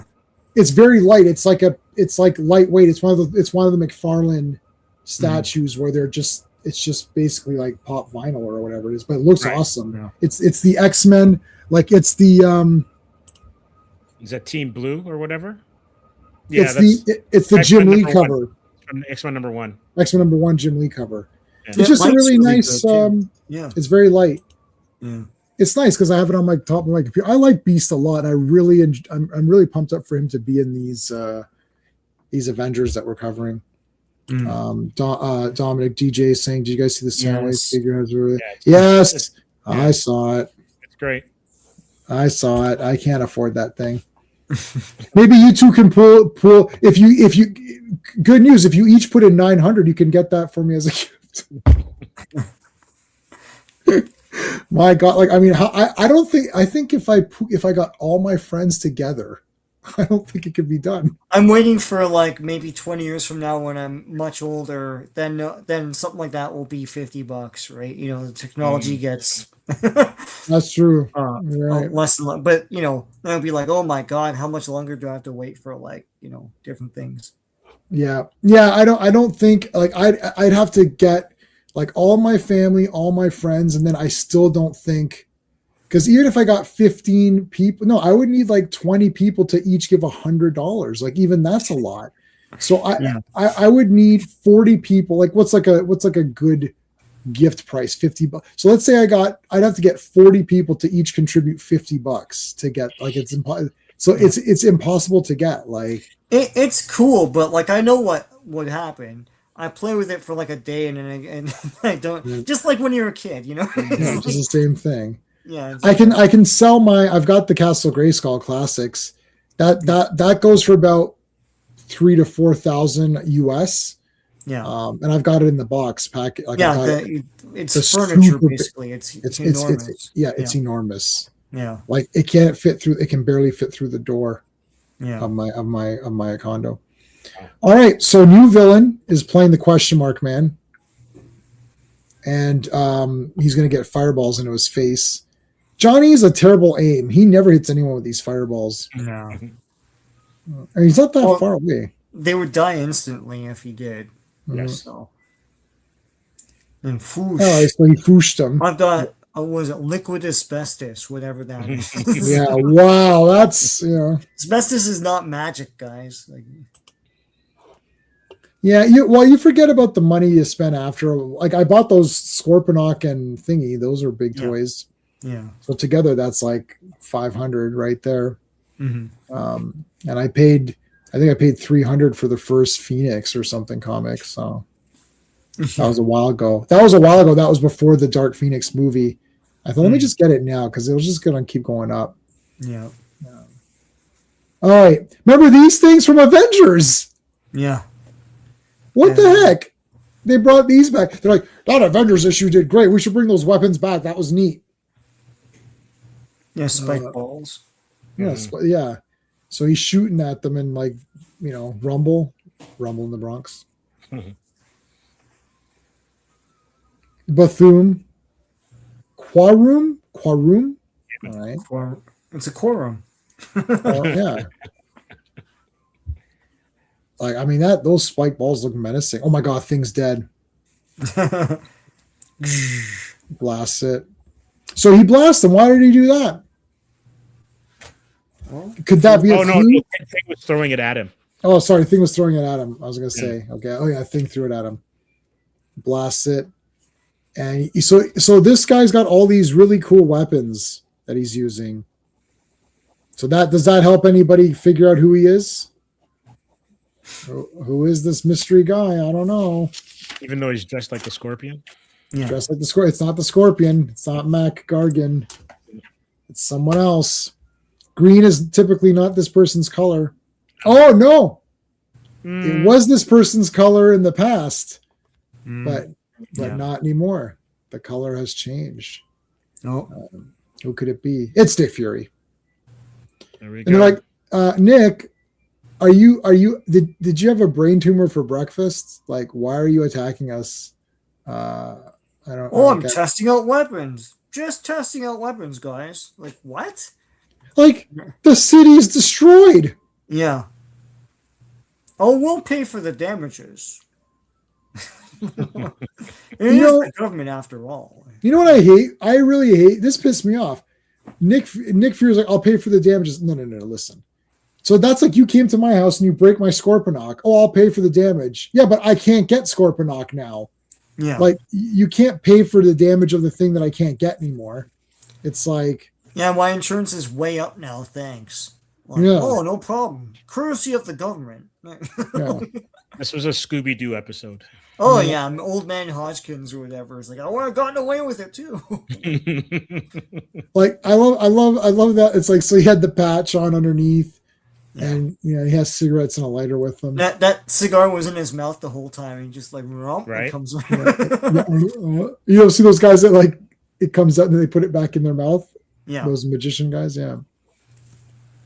Oh, that reminds me. I got to show Sean the substitute thing. I got to send that to you. I'll send that to you, substitute teacher. Ron is really. I'd play it for everybody here, but that'll get nailed for sure. Oh, for sure. Blockade or whatever. Balake. Yeah. Some of the names. Ron. And then he's getting, and then the guy's like, "My name's Blake." He's like, "Stop saying your name wrong. You're trying to make fun of me because I'm the substitute teacher." He starts getting super angry. He takes the clipboard, like smashes it over his leg and everything. He's like, "You're trying to make me out to be a fool or whatever." Oh my God. It's really funny. That's it. Done. Dun. Hey, they're fighting the multiple man. There we go. That's cool. That's next week in giant-sized Fantastic Four. Issue 4. 50 cents. Wow. That's a deal. That's like a deal. actually, if you think about it. Oh, for sure. Yeah. Well, if you're a kid with no disposable income, you're like, oh my god, how am I going to get 50 cents? I don't know. Probably in your piggy bank, but yeah. You could return you want bottles to the variety store. You want to talk about this this trailer? Sure. This teaser. We got time. What did you guys? So it's basically Captain America. Like picks up his costume, and then there's a baby. I don't know who the baby's supposed to be. If that's supposed to be Franklin or some other baby. No. That's his baby, man. That's his baby. It's his baby. That's the whole. That's the crux of the movie. Well, from what I read. Oh, so what about the Franklin baby in when he was picking that baby? Like, why is so Doctor Doom is killing the babies? Like, what is he doing? I don't get it. Like from what I read, it's like, that was supposed to be the beginning of the movie, so I don't know if it's gonna be anymore. But basically, Tony Stark turns up at what's his name, Steve Rogers' house in this alternate reality he made for himself at the end of Endgame, and and he threatens him like at first, like he's like, oh, Tony Stark, oh, is awesome, right? And like what happened, right? Because he died. And it turns out that it is Doctor Doom. We know it's the same actor, and he's trying to. Captain America messed up the timeline by going back and so it's a pairing. He's pairing the what do you call that? I can't remember the terminology they used. Right. He wants to pair that timeline. Meanwhile. It's the sacred timeline. Is that what theirs is?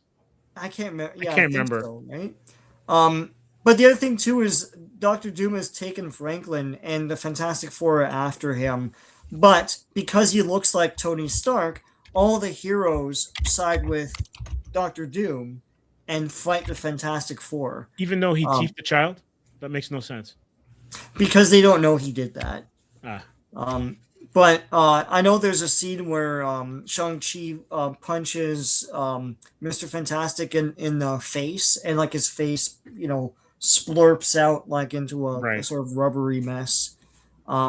Stuff like that. So I think it has to do with maybe Doctor Doom's timeline is being destroyed by Captain America doing this thing. But Captain America has to make the choice to go back to being Captain America. It's so stupid. But wait though, would it be him, or would it be what was going on with Loki? Because Loki is when they were getting rid of all the branches because of the Kang. Yeah.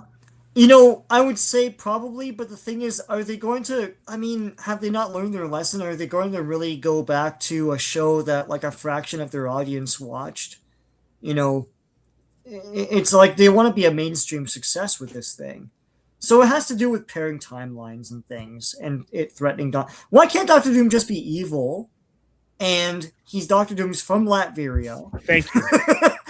Yeah. So hold on a second. When you first started, I was trying to find some images, so I missed a little bit.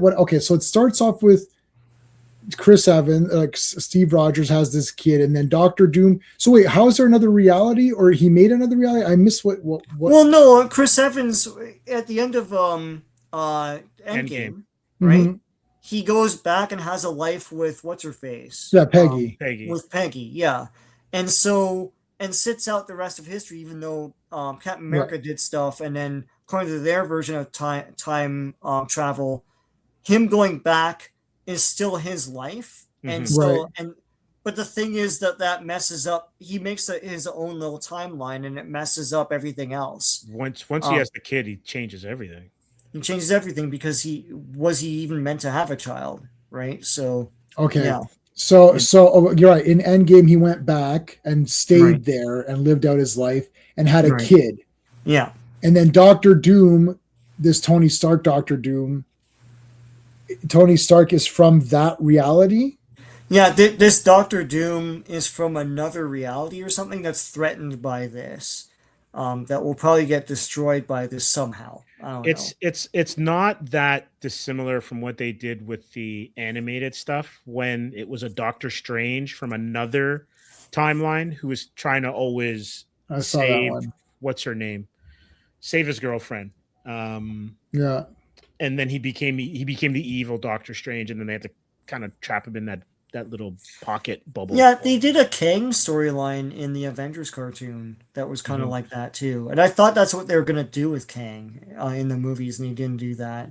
The thing, yeah, like RR, yes, it all sucks. The thing is, it's not Doctor. Like we've waited how long? It's not Doctor Doom. That's the problem, right? It's like he looks like Tony Stark and all that. How does he know that they know who Tony Stark is? Yeah, it makes no sense. Yeah, I don't even. Oh my god! So when Endgame came, I like Endgame, but I don't super love Endgame. And one of the things that got me when I first saw, I thought this is awesome, and I enjoyed it. And I enjoyed it as a fun movie with all the guys teaming up and doing missions. That's super cool. But then I was my high school friends. I'm still friends with my friends from high school, and every year we do it. Like we'll meet up. So the year, I don't know, whenever Endgame came out, I think it was the next year because Endgame came out and we already had our meet. So we met the next year, and they have kids and stuff too. So we're all talking, oh yeah, Avengers Endgame and all that. And we were talking about it. And I said, no, I was like, he goes, well, now they've created all these timelines. I was like, well, I'm like, no, because they're saying, if you go to the past, that's just you going to the past in your timeline. Yeah. Right.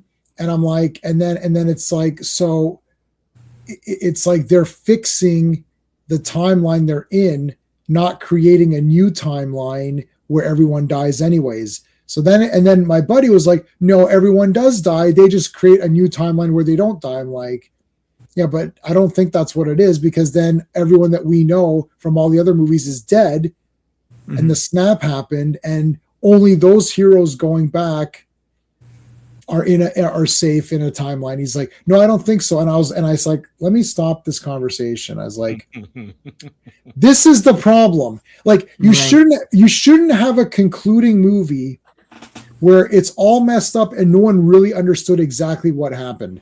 Like, were you confused when you watched like the first Avenger? You know what I mean? Like you're like, no, that was awesome. He beat the guys and then he gets trapped in time and then they wake him later on. Right. So there's still time travel, right? And he's thought out, years later, whatever it is. So you're like, okay, but it shouldn't be like I have to explain it. And then my friend is like, I don't think that explanation is right. And then he explains his version and I don't think his is right. So there was no, oh, well, what really happened at the end of, what really happened at the end of Civil War? Like, you know what I mean? Like there wasn't weird crap like that. So they need to, it was fine it's okay if that's the last movie. This is the Last Crusade problem. The Last Crusade is a great movie, provided it is the last one that they're ever going to make. Because if you make another one, then you start to say, where's Indy's dad? What happened to him? It's like, well, he's just dead. Oh, now he's got a kid. Well, wait a minute. Where's that kid in the next movie? Or that Indiana, it's like like James Bond got married. Yeah, but the marriage didn't continue on. She died within the same movie, which is good. There should not be leftover baggage. Well, that's the book too. So that's the book too. Yeah. But there shouldn't be leftover baggage. Endgame is great if it provided it is the end game, and then they reboot all the movies and they start over again. Yeah, because they started using everything as canon. So like that snap and everything and the blip and all that. It's like, okay, well, this was fun in the movie and it was shocking and surprising. But if you're gonna use it as like a plot device for this other stuff, it's stupid and tedious and tired. And it's like I gotta think, it's like you're applying logic to all this. You're not making a documentary. You're making a Marvel movie. And also, too, the I can't remember what her name was, but whatever Doctor Strange's mentor was. The Ancient One. The Ancient One, yeah. right. Yeah. So the Ancient One said, as long as you return the stones exactly at the point in time when they were taken, then everything is fine. And if Steve has anything to do with the timeline going sideways, and this is why this Doom shows up, it diminishes his heroic effort at the end of that movie. You can't do anything to tarnish that, because you already have almost every hero from phase 1 to phase 4 or 3 or whatever it was, who in some way have messed up and are trying to atone for their mistakes, whether it's Tony and Bruce with Ultron. Yeah. Right. And so why continue that when you've put a nice bow on it, whether you liked how it ended or not? Like I'm not a big fan of Endgame because I like Hulk and I like Thor. Yeah, me too. They were done mad dirty in that movie. Yeah. Yeah. No, and the problem was they gave him a Hollywood ending that like the Hollywood audience wanted. It's like he has this happily ever after with Peggy, but the problem is Captain America wouldn't do that because he wouldn't sit out all these. It's like you think of all the crises that happened between the 40s and now. It's like he wouldn't he wouldn't sit all that out as Captain America, and that was part of the pathos of the comic character. That he can't settle down and he can't have the happy life. Everyone looks at him and go, oh, like, look at this awesome guy. He's fit. He's like young all the time. He's great. But secretly, like, he doesn't have this great life, and that's what makes him interesting. And then they're like, oh, you know what? He deserves this ending with Peggy. It's like, I know, but then you're messing up the character. Like, is he not heroic? I thought he was a superhero. Like, he wouldn't just like have kids and then settle down while like 9/11 happens. Like, my point was like, I was going to say, what about, never mind the big things that happen in phase 1, 2, 3, whatever. What about just mundane stuff? Like someone's getting mugged. Does he step in or does he say this could ruin the timeline? And so you're telling me he's going to walk by while a woman is being assaulted, right? Like that. Yeah, even the Korean War, the Vietnam War. Sure, whatever he went, because he went back before those, right? Yeah. So it's like Bradley, right? The other Captain America, right? The Black Captain America from the 40s, 50s, with all that injustice. And he'd be getting pillow talk intel from Peggy. Because he was frozen for all that. So he didn't know about any of that. Right. So he stands. But he would obviously be getting some of that pillow talk intel from Peggy. And he's not going to do anything, and he's just going to go to daycare. I can't. There's no way. Right, and you see, Steve. Another mistake was again, Endgame. Yeah, they still. End of the day, they ruined Hulk and Thor in the movie, so that sucks. Period. End of sentence. But provided that Endgame is the last one, you could say that. Oh yeah, okay. Thor got back into shape. Hulk fixed himself up. Yeah. Yes. Right, and then you say that is the end because.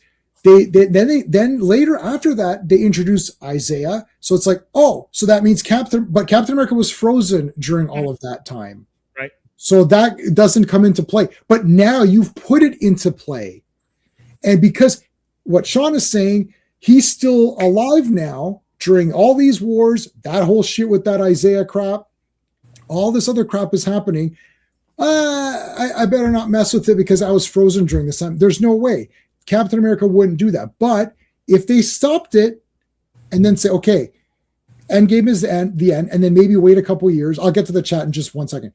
Wait a couple years and say rebooting again, new Captain America, like part 1, new Iron Man part 1, new Thor part 1, or try X-Men maybe this time, or try Fantastic Four this time and say, we'll start, instead of starting with Avengers in this time, we'll start with Fantastic Four for the next phase. But no, soon as the next movie came out, it's like, where were you during the blip? Now every movie, television series, mini-series, animated special, whatever, has to explain what happened during the blip. Where were you? And then that's what Sean is saying. Why are we now treating this as though it's some sort of science fact thing? Like, it's like, where were you? Oh, just coincidentally, the entire cast of Spider-Man was blipped. Because they didn't age 5 years and graduate high school and move out. They just all blipped at the same. Come on, that's dumb. All right, let me check the chat for a second. The Eternals sit out of the Infinity War. Yeah, like come on. Yeah, they have to explain away why Captain Marvel wasn't around. They even ask her, it's like, where were you when we were fighting Thanos? Like, oh, I was on this other planet or something. I don't know. Yeah, she's like, oh, the Earth is not the only planet. Okay, but it's the planet you're from. Right. And right? it's where like, all the action was happening. Like, this thing that affected the entire universe happened here, and you weren't there. Yeah, the fight was on Earth, dumbass. So Teague is referring to Temple of Doom. I love Temple of Doom. That's like Temple of Doom. Like that's my favorite. Yeah. It's my favorite. Like there's my. Do you need evidence? There you go. Yeah. There you go. It's like, are you sure? Are you sure it's your favorite? Well, right there. But they went back to that Raiders formula, which didn't work in the third one, in the fourth one. Like that argument that people claim for Raiders, where like if Indiana Jones didn't do anything, it would work itself out, doesn't apply to that movie because he still has to retrieve the Ark. Yeah. But it does apply to Last Crusade and that crystal skull thing. Right. Because it's like, yeah, it would just work itself out. Yeah, because it would have drank from the wrong cup. Yeah, and they would have gotten killed by that ship. It's like it's finished. He has to go rescue someone. That's the problem, right? Right. You know? Yeah. Yeah. Return of the Jedi. Luke defeated the Empire. That's it. It's done. That's it. It's like he convinced his father to turn good. He turned good, threw that old man off the edge. Yeah, but somehow they could have just nudged the Emperor. He was so so crotchety. Well, no, he picks him up, man. He's raw. Like, yeah, he really slammed them pretty good. Return of the King. Somehow the Emperor returns. So. But even I feel bad for those characters in Endgame. Yeah, that was terrible. It's my favorite too. That Temple of Doom, killing Thanos. I didn't like that. Right, Sean is correct. Whatever Sean. Well, Sean's been correct for the last 10 minutes, so whatever it was, I'm sure. Spitting facts. He's doing nothing but spitting facts. We won't talk about 5 because it's in our part 5. Indiana Jones? Yeah, I despise that. I don't despise Crystal Skull. It's okay. I watched it a couple times, so it's but I really don't like that 5th one, like really badly. I really makes me angry. But no, so it's like they should just start over. Like they keep continuing this continuity, but the audience was like, oh, but you called it Endgame. That was a good ending. Like a lot of people really liked Endgame and liked that ending. And they didn't overthink the ending. They're like, yeah, Captain America grew old. That's really nice for him. I enjoy that. Even though it's kind of weird and doesn't make sense if you really think about it. But it was the end. You're like, okay, that's it. We're done. Well, before you go, hold on, $10 super chat. Before you go, I'd like to wish everyone on the panel a very Merry Christmas. Yes, I'm traveling back to UK tomorrow. I won't see you for a bit. Okay, awesome, fantastic Christmas. Be safe. Travel. You too. And thank you. Do you say Happy Christmas or Merry Christmas? I say Merry Christmas, but Merry Christmas. Yeah, different places say Happy. Like English thing, right? Yeah. Yeah. I don't have any Christmas. Do I have any Christmas theme thing? You should have something like. I don't have I think I used one yesterday. You have to almost download a pack. It's up in the. Oh, okay. I'm not doing all that. How about it's one click. It's just one click, and it shows it, and it comes up. I think I removed it. I think I saw it come up and I removed it. How about Wonder Woman spinning the lasso? Oh, Jennifer Connelly on the horse. There you go. That's the merriest Christmas ever. So there you go. And to all a good night. Knowing the villains. World created sense of danger in comics. Yeah, well, if it was again, Raiders template limits. Yes, I know it does. It does limit it. No, but you're right. Like, if it's like, well, my thing is that provided that Endgame is the last thing, and then you just reboot the whole universe and start with Fantastic Four, then it's okay. Even though it's not a perfect movie and there's a lot of things I don't like, you'd be like, okay, that was kind of cool. It's like they went back in time and undid it. That was neat. But this, like, the next movie, where were you during the blip? Ugh.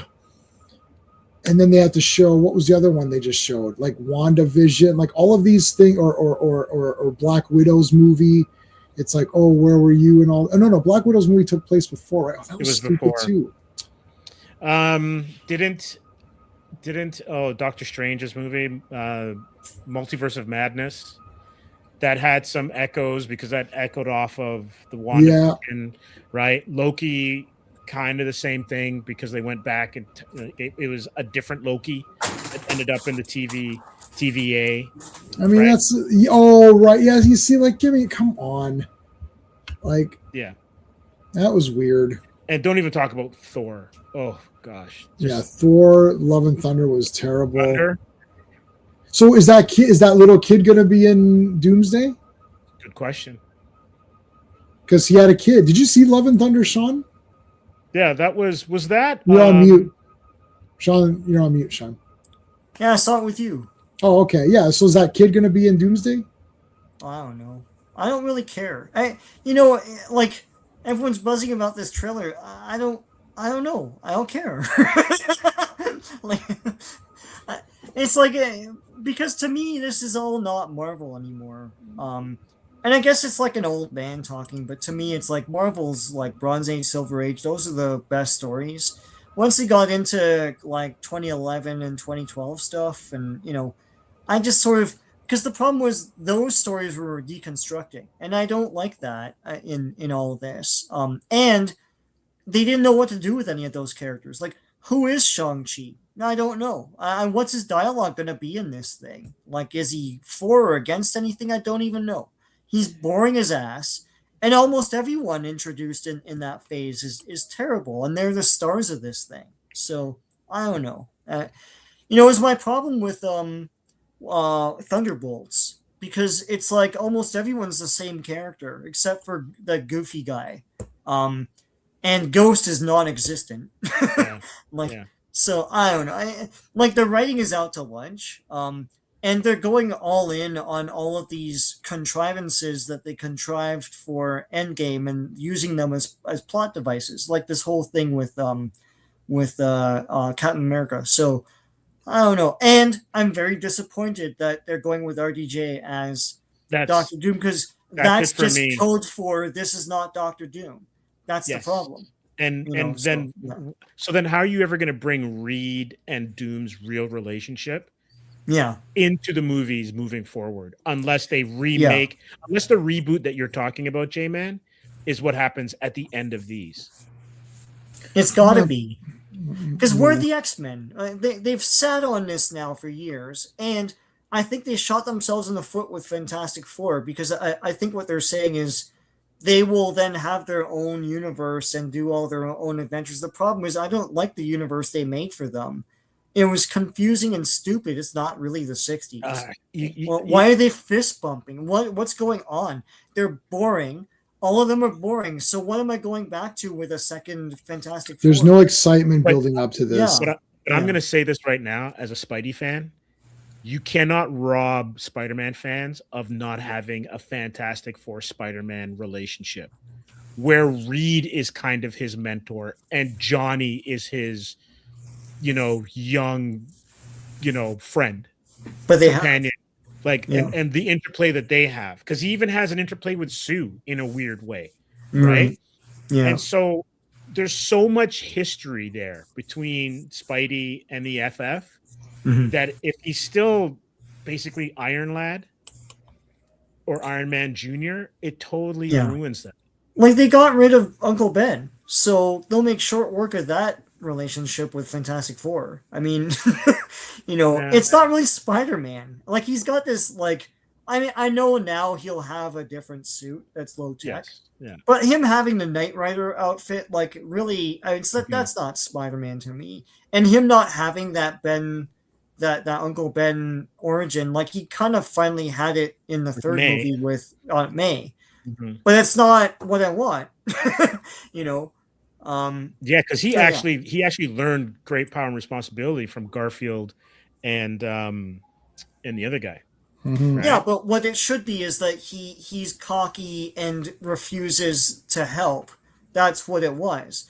That's still not the death of Aunt May in that movie. Yeah. So you can't tell someone to have it. Well, you have power, you should have responsibility. Oh, okay, I will. No, like it's because Toby's Spider-Man had he had a weight to him, right? Because of the Uncle Ben stuff. Peter had Andrew Garfield's Spidey had a weight to him, and then even more with Gwen, right? Because of his parents and everything. Yeah. When you look at Tom Holland's Spider-Man, he's basically Ferris Bueller in a way. Yeah. He's just there, He's and it's there. like, and then in the movie Ferris Bueller, it's the friend that has all of the big growth and everything. Ferris Bueller is just the same character. He's the same in the beginning and in the end. Yeah. I wonder if Shang-Chi will have a scene where he complains when he's kung fu, but it's Asian because it's cultural appropriate. I know. Yeah, they should do that. Piss me off, and if they wake me up because I know I'm going to fall asleep. I watched Dragon's Den. I've seen every episode of Dragon's Den and Shark Tank. I watched both those shows, and what's his name came on, Simu Liu, and it was about bubble tea. And I am like this a massive connoisseur of bubble tea. There's a place that was like walking distance. They knew I'd call, and they'd be like, "Do you want?" It's like basically it was matcha, or I would mostly get matcha, or I haven't gotten in so long because they've moved. What's the purple one called? It's like a purple one, and I would get between those two.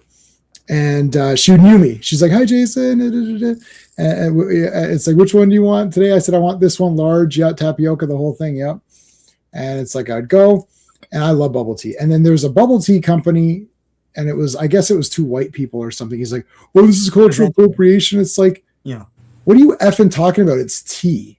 Like, yeah, what are they appropriating? A beverage that everybody on the planet. The suppliers were Taiwan, and like he didn't, but because two white guys who love and know bubble tea were presenting it, it's like, oh, appropriation. It's a very childish argument. Yeah. And it shocks me when grown adults like come up with this. It's like I could poke holes all over this, but I don't how do you think this is like gospel to you? It's like right. So like that. So if you go to like China and it's mostly Chinese people own restaurants, they can't serve non-traditional Chinese dishes at their restaurant because if they do that, so if they have Jamaican food at in China, so if there's a restaurant in China that's probably run by Chinese people that has Jamaican food, they're culturally appropriate. Like this is the dumbest crap I've ever heard. It's this punching up, punching down philosophy, and basically the perception of Simu Liu, I guess, perceives Asians or Chinese people specifically as a victimized minority, and so there's a lot of like built-in bias there. In order that is bias right there. Yeah, are appropriating. It's like like everyone eats pizza. Everyone eats pasta. Everyone eats now like samosas are a thing, Yeah. And it's just sharing. Like I was there for that. I was there for the beginning on that one. I was like, oh, these are damn good.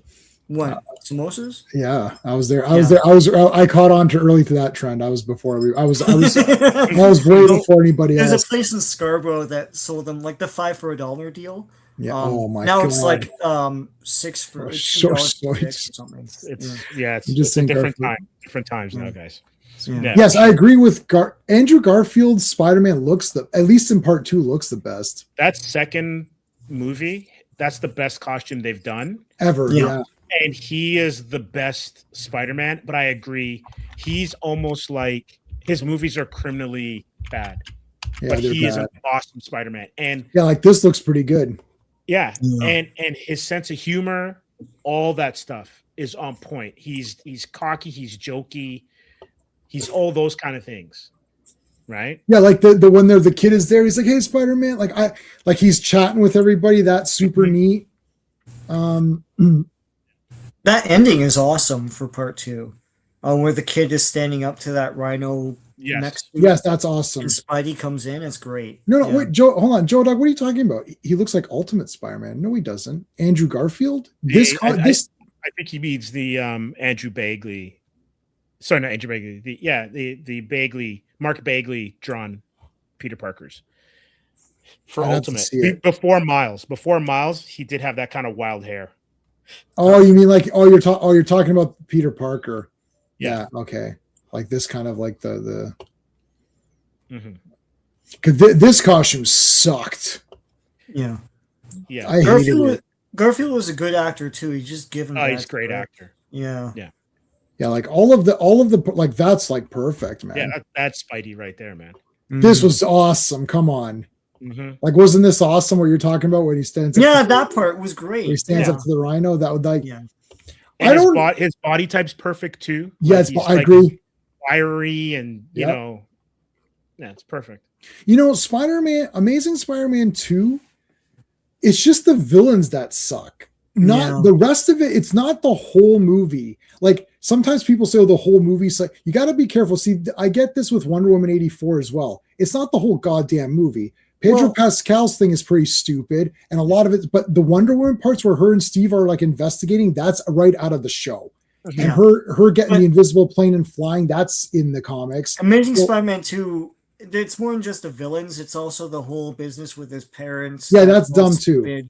Yeah, and him seeing a very fat Captain Stacy. Yeah. Oh well, like, you know. I guess there's a lot of meals in heaven. I don't know. Come on. It's like he keeps seeing him like that. Yeah. I'm not saying that the villains were the only bad thing. Yeah. I said, but not the whole. It's not 100% bad. Yeah. Right. It's like there's cool part. Like everything with Spider-Man in costume doing stuff is cool. Yeah. Yeah. And I like it. And I don't think there's anything very much cool going on in part 1 of this. I don't like Amazing Spider-Man part 1. I think it's worse than this because in Amazing Spider-Man part 1, he doesn't look cool. So when he's Spider-Man, to me, he doesn't look like Spider-Man. So I was like, look, there's fake Spider-Man. Legit great actor. Oh, yeah, I got Hacksaw Ridge on 4K. Yeah. I got Hacksaw Ridge on 4K, but I haven't watched it yet. I'll watch it eventually. That's cool. I don't think it's 100% bad. But the villains suck, and then but like this was the best. Like this kid coming in, it's like, yeah, I'm Spider-Man. He's gonna fight. That was cool. But see, the Rhino looks so garbage. So you're sitting there saying, well, this looks so stupid. He's like in a mech suit or something. Unfortunately, yes. It's like it's so up and down. It's not even funny. What about Rhino in Craven? Did you think he looked better, or was this bad that too? Was bad too, man. The turd monster. Yeah. This looks weird. Yeah. Like, why can't it just be a human head? Good question. Like, I think they were more. This was getting closer. You know, like this was better than I would pick this over the mech. But I mean, this is weird too. I don't know. I didn't see this. It was good. I couldn't watch it. I don't know. I that's the heart attack movie, so I didn't see. Craven. Yeah, no, that's the one. Yeah. That's the. Well, the problem with Craven is that he's an animal activist. Craven is an animal. He's an animal activist. Did they? You know, people say. Well, you know, when sometimes people say, "Did they read the comics?" and they pluralize it. Yeah, it's to suggest that did you read many? You know, this Superman movie was so bad. Did James Gunn even read Superman comics? And then because it's supposed to say there's a lot to Superman, so you should be reading many of Superman's stories in order to understand that character. But my question of Craven is, did you read any comic where Craven appeared for one panel? Because in that panel, he has a goddamn lion skin thing. He kills animals. He's a hunter. He kills them. And he's like, I'm fighting to help the animals. I'm like, so not only did you not read any comic, you didn't even see a panel in a comic. I have never seen a misinterpreting this. You may as well have made Rorschach a flower arranger or something. It's like, what you do, Rorschach? I arrange flowers. Like, it's like the worst. Like, huh? No, you beat the crap out of people. That Craven thing, like, he looked pretty good. They nailed the look. Yeah, he looked pretty good. But there's no way that you can tell me that Craven the Hunter, especially when you go to like Craven's Last Hunt. Yeah. That he is not someone who is a trophy collector of hunting animals. That's his MO. That's what he does. right? That like basically he was Tarzan, like because Tarzan wouldn't kill apes, and you know what I mean, like yeah. Oh yeah, this movie he was Tarzan. Yeah, I he's know. Tarzan. He's not Craven the Hunter. So what is the movie about? That's I really a want to great watch it question. now. His Yeah, father. So his father is Russell Crowe. Okay. And the father is the bad guy, and the brother. So Chameleon is in it. Chameleon's actually in it. Like the brother's Chameleon. Yeah. I was surprised they did that. And the actor's pretty good. Look, for Chameleon. That's cool. He's got the skin, the line, and all that. He's got the line. Mm-hmm. Yeah. No, cool. That's in the movie, man. So the whole thing is that, but like the father and Chameleon are trying to screw with Craven. That's all I really got. I didn't see this. Unfortunately, I didn't see this scene. I own the movie, so I should watch it. Yeah. Yeah, Dominic, these movies aren't made for us. If you like comics, then it's really made for a mainstream audience and everything. What they fail to realize, and like J-Man knows this, is that we are the cheerleaders. So like, you know, at work, I'm always approached about these things, and J-Man is as well, right? So, and we've dissuaded families from going to movies. If I think something looks stupid, then they're not going to watch it, you know? Yeah. So, yeah. Yeah, how does this translate to this? Like, what are you talking? She needed a vehicle, right? So, and they're making it seem like she predates Spider-Man. How can Madam Web predate Spider-Man? I don't understand this. Of Ezekiel. Yeah, right? Ezekiel. The Ezekiel thing, yeah. I don't understand this dumbass crap.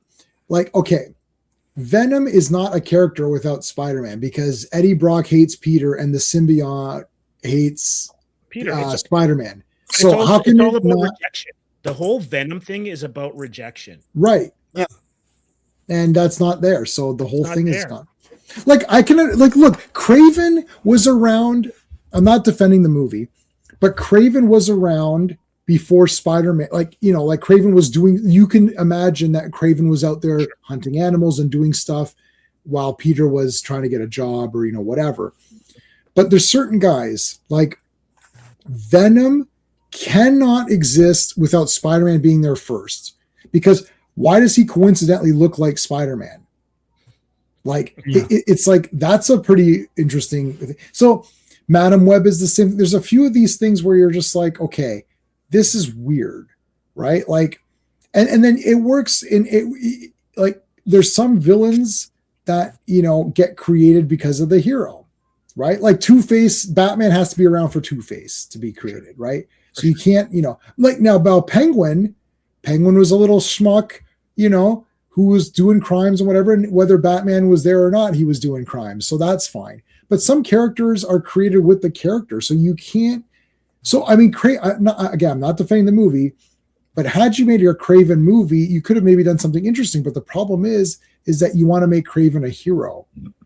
He's the protagonist. And if he's but I mean, I'd be like, well, he's hunting animals down. It's all part of the hunt. But now that's seen as very bad, right? Like in our way of thinking, him running into battle and, stabbing a lion in the face or something and making that jacket would look really bad. It's like, oh, he's hurting poor lions and stuff. But he's a villain. But he's a villain. Spoiler alert, he's a villain. Spoiler, yeah. Right? Also, what do you think lion, like what's to quote Fubar, like what's the lion going to do for me? Like he said that with the ducks. Like, oh, these poor ducks are getting killed with the oil spill. The guy's like, what's the duck going to do for me? I don't care. Yeah, it's so weird. Because like when you try to make them what they're not and essentially set out to be, then you run into conflicts, right? Yeah. Because these characters are meant to oppose someone who is a virtuous hero. So you gotta make them bad. And Spidey does have a few of those on the edge, kind of gray villains, kind of like Morbius is one of them. Sure, yeah. Right? But essentially everyone is a lab accident that's gone bad, or is some sort of industrialist or scientist that has lost their way. Yeah. And that's basically all Spidey villains. Batman villains are all in the Asylum. Like you can argue that Batman could be in Arkham and it'd still be as compelling because it's a Right. battle of minds and all that kind of stuff, right? And you Yeah. look at when you start to like get that kind of that line blurred, then you can't tell the story that you need to tell. So Bond works. Why? Because like the villains are pretty cartoonish, and it's like you have this stock agent who's got almost like savant like tendencies where he's like, I must drink, I must womanize, I must drive fast, like all these things, and then he saves the day, right? Yeah. And Right. quote what kind of champagne from 1935 he's drinking. Right. Yeah. Yeah. So- They made it work with Venom because Venom has other adversaries he could fight, and they made a buddy thing like a Yes. you know, and that was there are elements of that in Venom anyways, but they can't do the same thing for Madam Web or something, you know. So It's hard. Yeah, Madam Web said that they're going to have those 3 women in the costumes, and they're only in a flash forward to say, oh, they will be one day they will be heroes, and they just show them in one scene. I'm like, that's it. I was like, I couldn't believe it. I saw that one by myself. I did. People I said we took one for the team. I really did, because like I thought worst case we'll have the girls in the costumes fighting that Ezekiel guy. That might be kind of fun. Yeah. Nope, they're not in costume at all. I'm like, what? And I'm looking, and I was actually. Normally I watch even bad movies. I pay attention. I don't like. I'm never on my phone in the theater ever. Never. I've never taken it out. So maybe one time I had it where my wife wasn't feeling well, so I kind of had it more like in case if she texts me and needs something. But I never look at my phone. So I'm sitting there and I'm watching this movie. I was like, wow, it's been a while. I'm like, they haven't been in the costumes yet. So I was looking at my watch and I was like, how much time is left? I was like, wait, how long is this movie? So it's going and going. I'm like, and then you can tell by the next showing. So the next showing's at 7 p.m., which means that the movie ends at 6:40 or whatever it is, so that they can clean the theater. Like 6:30 has to end so they can clean the theater, and then the next group comes in. So it's like 6:15 and the next one's at 7. I'm like, this movie has to be over, and they're not in costume at all. We lost Steve. And then finally, like they showed up, it was a flash forward. I was like, really? That's brutal. We lost Steve. He'll come back on. okay. But that was just crazy. It was such a bait and switch. I mean, the movie was bad anyways. Yeah. There you go. You're back. Hey. The movie was such a bait and switch anyways. But like it was a bad movie anyway. Like even if they had the girls in costumes, but all of the advertising material was from that like 30 seconds of where they're showing them in the costumes. I hate when they do that. Yeah, That's it's like that really- Hercules movie with The Rock. Yes, with The All Rock, the and cool I stuff is in the that. first like 2 minutes, and they show that in the trailer, and then Yeah. none of it's real. Oh, I know. I got my Hercules set up really nicely here. All my Hercules stuff. You got to watch. Steve? Have you seen Hercules in the Haunted World? No. It's Mario Bava. So it's Mario Bava Oh, one doing of the old school ones with like Steve Reeves and stuff. Yeah. So this is the Steve Reeves ones are great. This is Reg Park. Okay. And like look at like this is the whole movie's like this. He goes to hell, and wow, and it's all like Technicolor. Color. it's all Technicolor. And Christopher Reeve, Christopher Lee plays a vampire, and he's the villain. Oh wow. Yeah, so at the end, he's like raising zombies against Hercules. Reg Park did 2 movies. Reg Park is the guy that Schwarzenegger looked up to. Okay. I have. Well, first of all, this is this VHS. I have 2 of these VHSs, and I've got the Blu-ray. And look at this monster that he fights. He fights this monster. Like look at the evil comes out of the graves and everything. That's just proper. That's just properly done, man. Look how badass this is. And there's like a big pit they've got to cross. Yeah, like look at the scenery. Yeah, there he is. Christopher Lee as the big bad guy. Hey, Quagnar, how's it going, dude? Hey, what's up? Look at this. He has to go to so it's like this boiling thing. He has to get to the end. He has to get to this thing and get like a thing and come back. he throws a lot of boulders. Oh, the Oracle is awesome. Check out the Oracle. It's like this movie is so bloody awesome. I've got the poster for it too. It is absolutely an awesome movie. There's a lot of these random. He did 2 movies. The other one was okay. It's called Captive Women, Hercules and the Captive Women. This one's called Hercules in the Haunted World, and it is awesome. I should get you that one. And we'll take a look quickly before we go. We'll go in a minute. Zardos. Yeah, there we go. Boom. There we go. Have you seen this, Steve, or no? No, it's on my list. Oh, it's awesome. The one lesson that you learn from this movie is that the penis is bad and the gun is good. Yeah, because they say it a million times. Yeah, they say by a million, it's once or twice. I can see where Borat got his fashion sense from.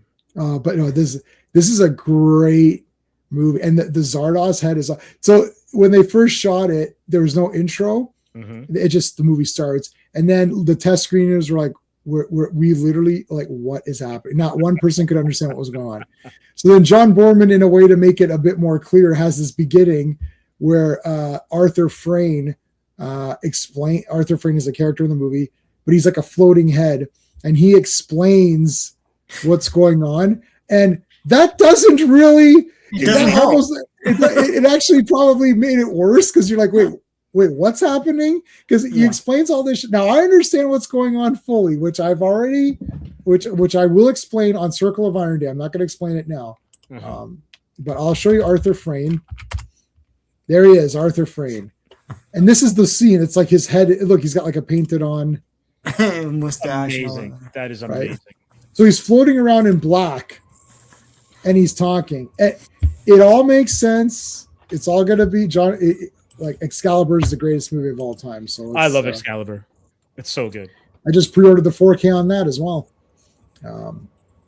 But yes, yeah. Look at that. Look at Arthur Frayne.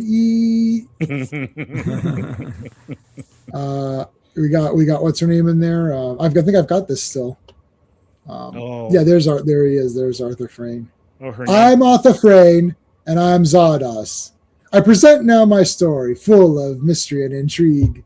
It's like, in it, I play a fake god, and I haven't memorized it past then, but like it's like you're just like, okay, what's going on? And then so he explains this for a minute, and then the movie starts, and you're just like, okay, I have no idea.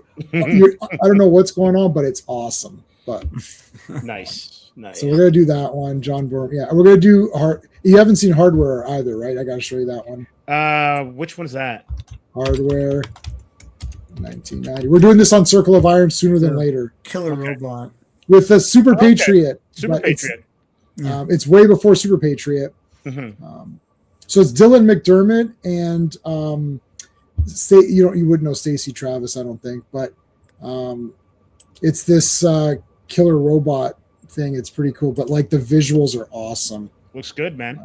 This is Sean, by the way, I watched the commentary on this. That's real. Like, that's not a matte painting. They went to the desert, and they're like, holy crap, there's like a big storm, like, let's get this shot, this will look awesome. And it's real. It's really happening. It's awesome. That's awesome. This is a movie that I discovered I had it on VHS, and I showed it to Sean, and then we became fans of it, and then we always like and like if you go what was it called? Umbrella, yeah. So this is the version I have with all this crap. So and Dust Devil's on the way, which is the other movie this guy made. And Dust Devil has Color Out of Space on it, which is his most recent movie with Nicolas Cage. Oh, he did that? Wow, I didn't know that. Yeah. Okay. Color. Did you? I haven't seen it. I haven't seen it. I love the story. It's on my list. Yeah, I love the story. So I'm glad they made a movie of it. But, so that's Richard Stanley made this movie. Cool. My nitpick of Excalibur is that the charm of making the old Irish Gaelic. I really should have been in Welsh. Okay. The Britons. Who are the Britons? We're all Britons. Who are the Britons? We all are. We're all Britons. A Brythonic language. And I'm your king. But Excalibur, man, when when he's there, and when Arthur's there, and they're doing the siege on Guinevere's, it's Patrick Stewart, Guinevere's dad or whatever. Yeah. And then it's like, it's like, kneel to a squire. And he's like, you're right. I'm not a knight. You must knight me. He gave him the sword. Yeah. And like Merlin's like, what the shit? Like, and they're like, oh, take it. They're like, take it. You got it. And then he's like, no, he knights him. That's the fucking best. And he's like, yeah, he goes, you are from Uther Pendragon. It's like the blood flows through you because it's like the courage and everything. Mm-hmm. You kneel down to him. That's fucking awesome. You know, why don't they don't make good shit like that anymore. Everybody's a stupid loser. Let me take one last hype on Supergirl. You know, I'm on a Supergirl Facebook group, and I realized that I'm not actually in a Supergirl because I'm like, this Facebook group is awesome. And there's nothing ever stupid in this group. And then I realized the name of the group is Pre-Crisis Supergirl. I was like, oh, there you go. That's why it's good. I still like the one that Sean hates, but so they post a picture of Supergirl. It's like a little synopsis. She's kind. She's I forgot all the attributes. It's like she's good in school. She's kind to her friends. She's upset that she can't share with her friends that she's Supergirl and that she has to remain in secret. And she tries to help Clark find love, and she has trouble finding a boyfriend herself. And she then goes to the Legion of Superheroes and is excited to share her superpowers with the Legion. It's like this whole little nice thing that they wrote out about Supergirl. It's like, yes, that's what not this crap where it's like, oh, she's down. Well, you have to understand all her people died. Well, you know what? Wouldn't it be more hopeful and strong if all of this crap happened to Argo City, the Krypton blew up, and she overcame that and was a nice person and went on an adventure? Wouldn't it be nice if you could retake that Woman of Tomorrow? Why doesn't the little girl come and say, Supergirl, my mom is missing? And Supergirl will be like, what happened? They're missing. Did you look around? I'll help you find them. And then it's like, I don't know. And then she can investigate, and they say, oh, it's like, I think her parents were kidnapped by this guy Krem or whatever. He's like some sort of pirate. He's going to sell them into slavery or something. Oh no, Supergirl. And Supergirl's like, okay, I'll help you. You know, then she flies off with her. And it's like, okay. And they go to find them. And when they find them, she beats up Krem and then reunites the parents. And through that, you know, she, you know, like creates something, and maybe she comes back to Earth, and Superman did this great thing. And Superman's like, what did you do, Kara? You know, and then Kara sees that, oh, Superman does all these great things, and I don't have anything great that I did, but I did save this kid. And she's like, I did save this kid and bring the parents back and reunited a family. Why don't they do that? Why don't they just fucking do that? So at the end of the movie, you feel nice about yourself. Here's the secret. After you watch Superman, the Christopher Reeve movie, you felt good. Mm-hmm. You walked out, you're like, that was fun. Not just fun. Well, that was fun, but you felt happy about life. There was no message of hope in the sense like, oh, I'm hopeful, like saying words. You just felt good. You're like, that was nice. What did you think, kids? And kids are like, wow, that was so exciting. Superman flew around and did stuff. This is so cool. And then the adults were like, that was a really nice story. Siskel and Ebert's review, watch that. They're like, he's a gentleman. The love story was really good with Lois. That was really well done. It's very cute. There's a little bit of sexuality because it's for adults. It was playful, right? Like that was nice. And even with Superman 2, with some of its issues, so when Superman comes up, would you care to step outside, General? Like, General, would you care to step outside? That's badass. Yeah. He outsmarts him at the end. He's like, I was with you. He goes, Luthor's like, Luthor, too late. You know, Mm-hmm. And you felt good. Even Superman 3, you felt that was fun. That was really funny. Christopher, Pryor was really funny. And like, wow, Superman turned evil. That was crazy. Oh my God, he turned bad, but then he turned good. That was cool. And the little kid helped him turn good because he was yelling, oh, Superman, you'll be great again. You know, you got to walk out and you feel happy about life. You watched a fun movie. Your 2 hours was spent well. And you didn't go on internet and say, what is this? Or like what Sean said, I have to read several comics, or I have to watch interviews for the guy to explain what his meaning of the comic was. Did the guy die at the end? Even if the guy didn't die at the end, it still sucks because Supergirl stood there while she smashed the guy in the head with a cane. The man is a crippled old man withering away, and he could have easily have died. Why would Supergirl stand there and allow that to happen? This entire thing is absolute fucking piss. It's garbage. Tom King sucks. all of this shit, they don't love superheroes. They don't love adventure stories. Like, they're heartless and gutless little pieces of crap who are trying to make a name for themselves. Like, look at what I wrote. I wrote this big thing. Why don't you write a nice story that makes you feel good? I read a Superman. I was a kid. You read a Superman comic and you felt good. Now, if you didn't want Superman, you could read Punisher, which I also collected. Sure. Punisher War Journal. That was the badass version. Like, there was Punisher, which was like a fun comic, but then the War Journal was like, well, that's the fucking like, are you reading War Journal, buddy? Like, hell yeah. That was the pumped up version. Like, yeah, he's taking guys out. Like, he's destroying guys. Like, shit, yeah, this is pumped up. But then I'd go back to Superman. I'd be like, I want to read a Superman. And it'd be epic. There'd be like, he's on Warworld. Oh, fuck. Like, and Mongo's like, Superman, I will crush you. Oh, shit, he's going to crush him, right? And Superman's got to fight back. There's a lot of cool shit with Superman. And you'd be like, yeah, and same with Batman. And same with Spider-Man. There'd be stuff. Spider-Man would have he'd have a lot of problems, right? It's like, oh, shit, nothing's going right. But he was still fighting the good fight. He's like, I'm going to be better. I'm going to do the right thing. I don't care if it costs me my reputation. I don't care if it costs me my girlfriend. I don't care if it costs me my job. I'm going to do the right thing because I have this responsibility that I've got to do. Where is that? Done. What else is there to say? Like, nothing more to be said. Gents, I got to run. Yeah, we're done anyways. This was awesome. And we'll continue tomorrow with Imperious, although I think you're renaming it. Yeah, I'll call it Imperious Rex tomorrow. I'll rename it later. That's it. We're done anyways, guys. Thanks, everybody. Chat. Thanks, Steve, everybody. You guys are awesome. I'll read your comments after. Thank you, guys. We'll see you on the next one. See you tomorrow. Absolutely. Bye. Take care, everyone. Hey, friends. You've just been listening to J-Man, and he is the smartest person who ever lived. So make sure you like and subscribe.